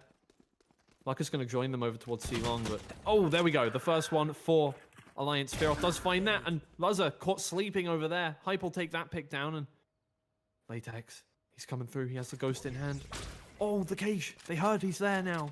They can get away, and Hype, he jumps down, takes Otom's head off, and they're going to head towards C now. The recon dart to reveal anybody on site. Nobody's on site. You can push through for free. Look at that. Fearoth getting through, and they're going to plant the spike down now, and it's this 2v4 retake for RixGG. It's going to be difficult, and they don't have much weaponry. The Paranoia catches a few, but Latex, he needs to back it up with something. Mickey, oh, 2 picks. Ah, but that's all she wrote. 6-4 now. You know, this whole way through, Alliance have been very thorough in trying to mostly scout out other sites, then decide where they're going, and they're not rushing into any kind of site. Now, for a long time in this game, it wasn't working for them, but now that they're on top of the economy and they're actually getting ahead in that sense, it's been working for them much better. The story now is that RixGG have the money to full buy. They don't have a ton of money left over, so if this is a lost round for them, then it'll hurt. So I wouldn't be surprised to see them invest in the ultimates that they have. See a Run It Back come out, for example. That's been available for a few rounds. But that could make it harder for Alliance to do the things that they have been succeeding at the last couple of rounds. Oh, it's a beautiful dodge from Muzzer, and it puts him in a great position to take down Kadavra. Oh, and another onto Lucka. He's still there with the operator. He's going so big with it. Juicy, he's in the smoke. He comes around the corner, but he can't find the shots, and Mickey will kill him. It's just Fearoth now. He tries to find the shots. He takes down one, but Latex is there with the trade. What did I say? RixGG have the weapons they want. They can win. There you go. Oh, Prophet. my goodness. There you go. They were calling me a prophet in map 1. Luzza is disgusting. In a good way. In a good way. And this is the last round of the half as well, so you're pretty much going to see everything invested. Unfortunately for Alliance, there's not tons of money for them to invest into, so they will be relying a lot more on the ultimates that they have. Bear in mind that there are 3 on the side of RixGG too. Yeah, that Blade Storm. Goodbye. Yeah, Blade Storm doesn't really come in handy when you got a hole in your head. Fry is holding down this angle though. Takes down the Run It Back, trying to push through, get more picks, but he can back up. He's got teammates on his side, and here come the Seekers to find out the Alliance players. Oh, looking for the second shot there. Can't find it. Kadavra comes through with the trade onto Latex. It's 3v2. Hype finding Fry there, and it's just Luzza over here trying to find him out. The neural theft, that'll give a lot of information to Alliance. Both players coming in from CT, nobody on the flank. No need to worry about that. Wolf destroyed, moving in. Luzza looking for the first pick. He's got the operator out, watching over the site. This The is Alliance not. players. This is not who you want to be watching over you. Terrifying. Kadavra will turn around the corner, but he won't find the shots onto Mickey. It's now 2v1, and Mickey will finish it out. There you go. It's just the presence of Luzza that was scaring them. You know he's up there in heaven, so you just stay out the line of sight. But unfortunately, because it's high ground, the line of sight is rather a lot. So it limits you significantly. Oh. Painful, painful, painful if you're Alliance. It's a difficult situation to be in. Now they do have 2 players on a positive KD. Well, all of them are on a positive KD, technically, but yes. Now. But it's more the fact that their strategies aren't quite working out how they want to. They get onto site, they get the spike down sometimes, but just RixGG, they have their hands, their claws, they've gripped the game. They're not letting go right now. They have that 4-round advantage. I think Coming that into this, yeah. RixGG, especially when you compare the way that their duelists play, they play a lot more as a team. They play way more coordinated in the positioning, the way they set themselves up. Whereas you look at players like Kadavra, for example, is a lot more of that kind of solo style, going in very aggressively, not necessarily followed up by the rest of the team. And I think that hurts, because it means as soon as they go down, there's just not as much firepower behind the team. Yeah. They actually get the spike down here, RixGG, immediately. The hot hands to try and move Luzza out the way. He'll get out of there. Just about. Takes a lot of damage for it, though. Turning around the corner, Kadavra will finish off the kill. Lucka finding Otom. They push into sight. The paranoia, it's going to hit a lot. Mickey, finds Hype there, and they have to back out now, but they still have view of the spike. The defuse comes through, but one down on Kadavra. Can they stick it? They get half. Mickey, he's just holding inside this. Takes down one onto Juicy. Turning around the corner, Latex finds one. Fearoth is the last one alive, and Mickey will finish it off. It's a great round from Rix. Much like the Doppler effect, you got much higher throughout the course of the round. Does that mean I was moving away in that case? It's like a... No. It's like a, you know, a shepherd tone where it constantly sounds like it's going up. Yeah. That was you. Yeah, it's when exciting things happen, my larynx, it just can't help itself. It's got to restrict, you know? I said it before, but I enjoy a good aggressive pistol round. That's the way a pistol round should be. Yeah. Well, Alliance didn't enjoy it.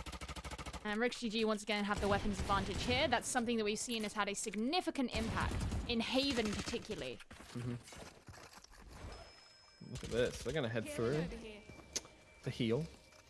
Mickey being a good teammate, getting his teammates back to full health. They do have that heal available. That's the one thing they really have over the Alliance side, especially composition-wise. So now, push through. Otom looking for the first pick. Curveball around the side. Won't find anybody. Laka, he's going to push through with a shorty, but Otom's there for the kill. Hype finding Otom. Fry onto Fearoth and Lazar. He's cleaning up even more. There's only one player left on the Alliance side. It's Cadaver, and he can't find the shots. Lazar will get his 3k and make it double digits for Rix. You thought you needed to see Lazar on an operator when a Spectre is just as good. Oh, man. Yes, this is the concerning point for Alliance. I think it's always when your opponent gets to the 10 rounds is when it gets a bit worrying. But they do have the money to buy up here, at least mostly. So this is where for Alliance, again, I feel like I'm repeating the same thing, but it's always been the weapons advantage rounds that has given them some momentum. And momentum is what they need here because they have not had much thus far. Indeed not. He's going to push all the way through, and he finds the first pick onto Hype. Turning in the corner. I mean, he's on low health now, but he's made that positional advantage happen. Lucka, he'll take down Lazar, but Mickey's there with the trade. Fry also taking down Cadaver on the other side of the map. Jusu is pushing through to try and dislodge the Rix players that have posted up on C here and gets all the way in, but Latex is ready for this one. Jusu finds a headshot first. Take a little damage for it. Otom, he's holding down the site. Can't quite find the shot onto Fearoth. He'll take him down. Mickey holding down from long. Takes down Jusu, and it's just Fearoth now.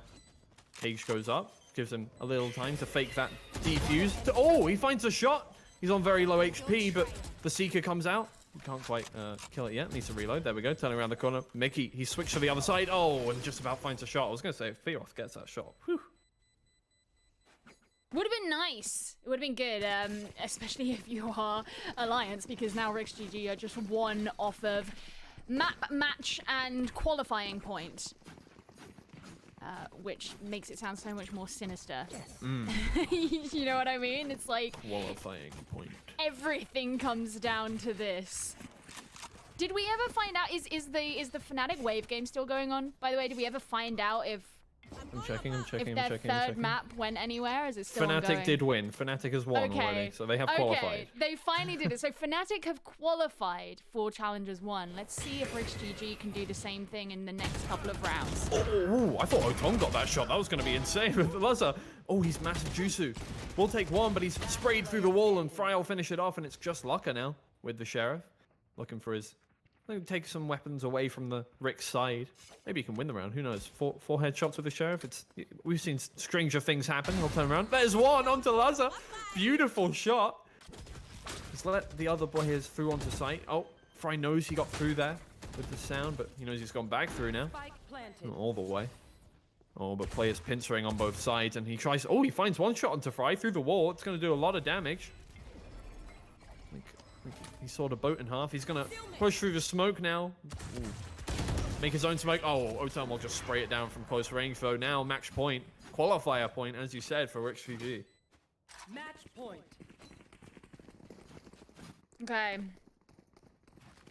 What are Alliance going to do? They have some money. So, at least there's that. And this is the time that they've taken... the tactical timeout, leaving it right until the very last minute. But I suppose there is no minute after this for them to leave it to. So they might as well take it now. And I think this is a good idea.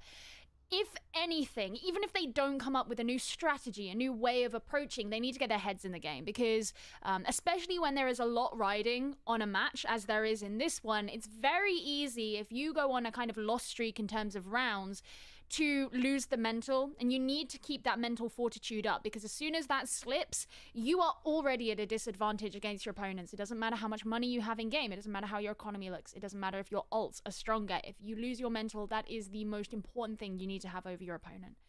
So, you know, Fearoth, he's the IGL for this team. He's going to be rallying them all together, getting their heads in the game, ensuring that they all have a solid idea about what it is they want to do.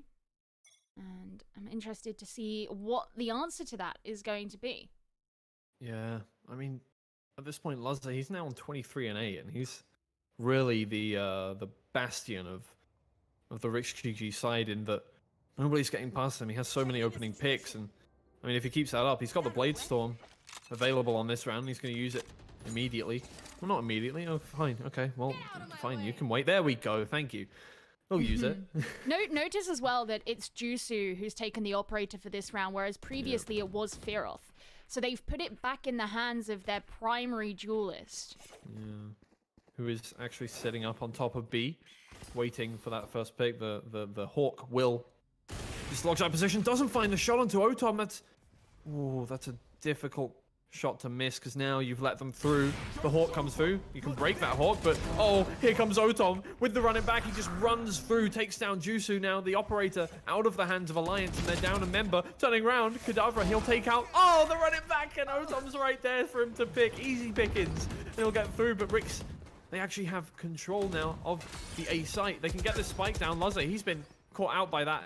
I don't think there's much chance of killing him there. Hype knows that, but he's got 4 blades left. He can jump up and try and find that first pick. The Hunter's Fury. Nobody's planting, so nobody's in a position that he can easily take out. He's trying to spam down under heaven. He does do a little bit of damage to Lazza there, who doesn't have any more knives available. He's just sat there now with the Frenzy. They've got the spike down. It's a 4v4. The Cosmic Divide comes out on the side of Alliance, and I'm not sure that's going to help them get onto site, but oh, Mickey, he'll take down Hype. Lucka trying to push through. He'll find 2. That's a 2v2, and Kadavra's good for the headshot, but Latex will finish it off. It's 13-4, and RixGG, they move through. They get through to main event. Alliance, they're going to have to try and get all the way back up through next challenges. Oh my god, the first ever time the RixGG Thunder have been in the VCT EMEA Challengers 1. You can see Lazza sitting in his rightful place at the very top of the scoreboard. And Jusu, his counterpart, right at the bottom. I think that was a big problem as well for Alliance, is the fact that he simply wasn't, whether it was being enabled, whether it was the fact that he just wasn't doing as well, whatever it might be, that is a huge, huge player to not be showing up in this final game. Yeah, and I mean, Lazza with 7 First Bloods, and even Otom with 5 as well. 12 First Bloods over to the side of RixGG, and I mean, winning, well, with 13 rounds, obviously, it means that most of the time they were getting, oh no, they had 13 First Bloods. Well, look at that. Perfect. The amount of First Bloods they had, they won those rounds. So, probably some kind of correlation there, but it's just massive that Lazza can get 7 of those, and it's all down to that operator came through completely, like much better than on either of the other 2 maps, and really wanting to finish off that series, obviously, but incredibly well done from RixGG. They're going to be moving through to the main event. Unfortunately, we're saying goodbye to Alliance now. They can come back in Challengers 2, but that's the end of the road in this tournament.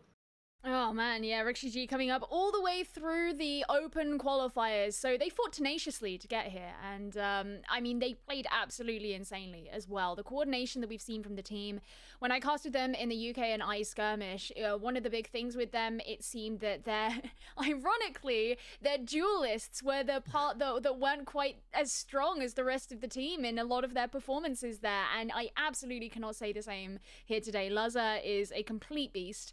And Otom to support him as his kind of secondary duelist as well. There is such a good level of synergy in this team from what we have seen, and I am very excited to see them go up against, you know, the big dogs of EU, and see how that's gonna fare.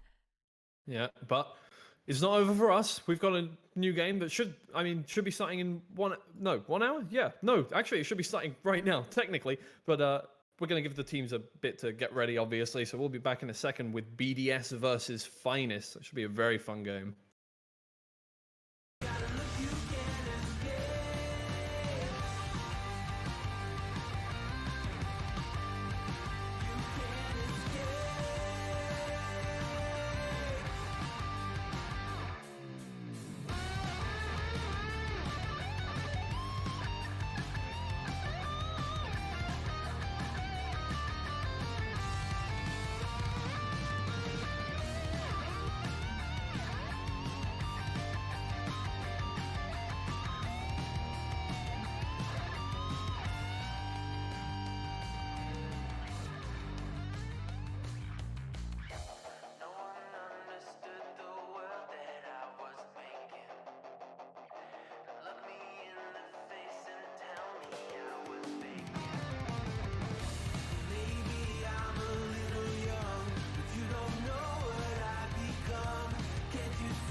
What you think about when you're born into a fire? Let 'em burn it out. Sell 'em to the richest buyer. They wanna let the world decay. They tell us lies and fade away, fade away. We feel betrayed. We were raised to lose the race. Wake at the back of the pack, kill it anyway. Listen up now, because we're never dropping out. Beat the odds, beat the big house. Our brains are bigger than the doubt. We've been thinking for ourselves, never let the truth fade away. This is bigger than ourselves, we won't let the world burn away, burn away. We feel betrayed. We were raised to lose the race. Wake at the back of the pack, kill it anyway. To blame, haters face the world's mistakes. Wake at the back of the pack, kill it anyway.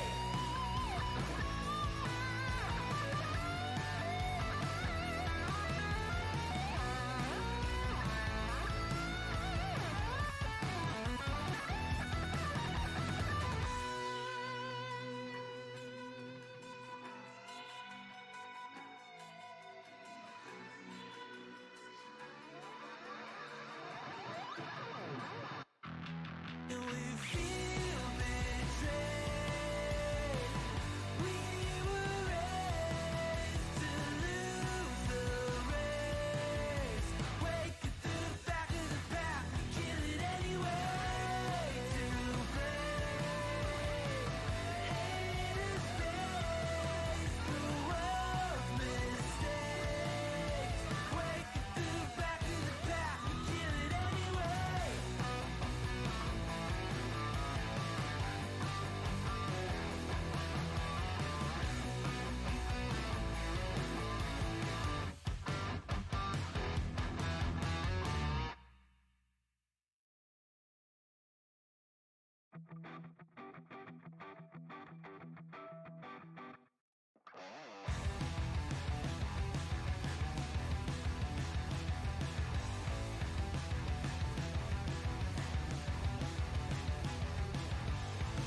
You think you've got my number figured out?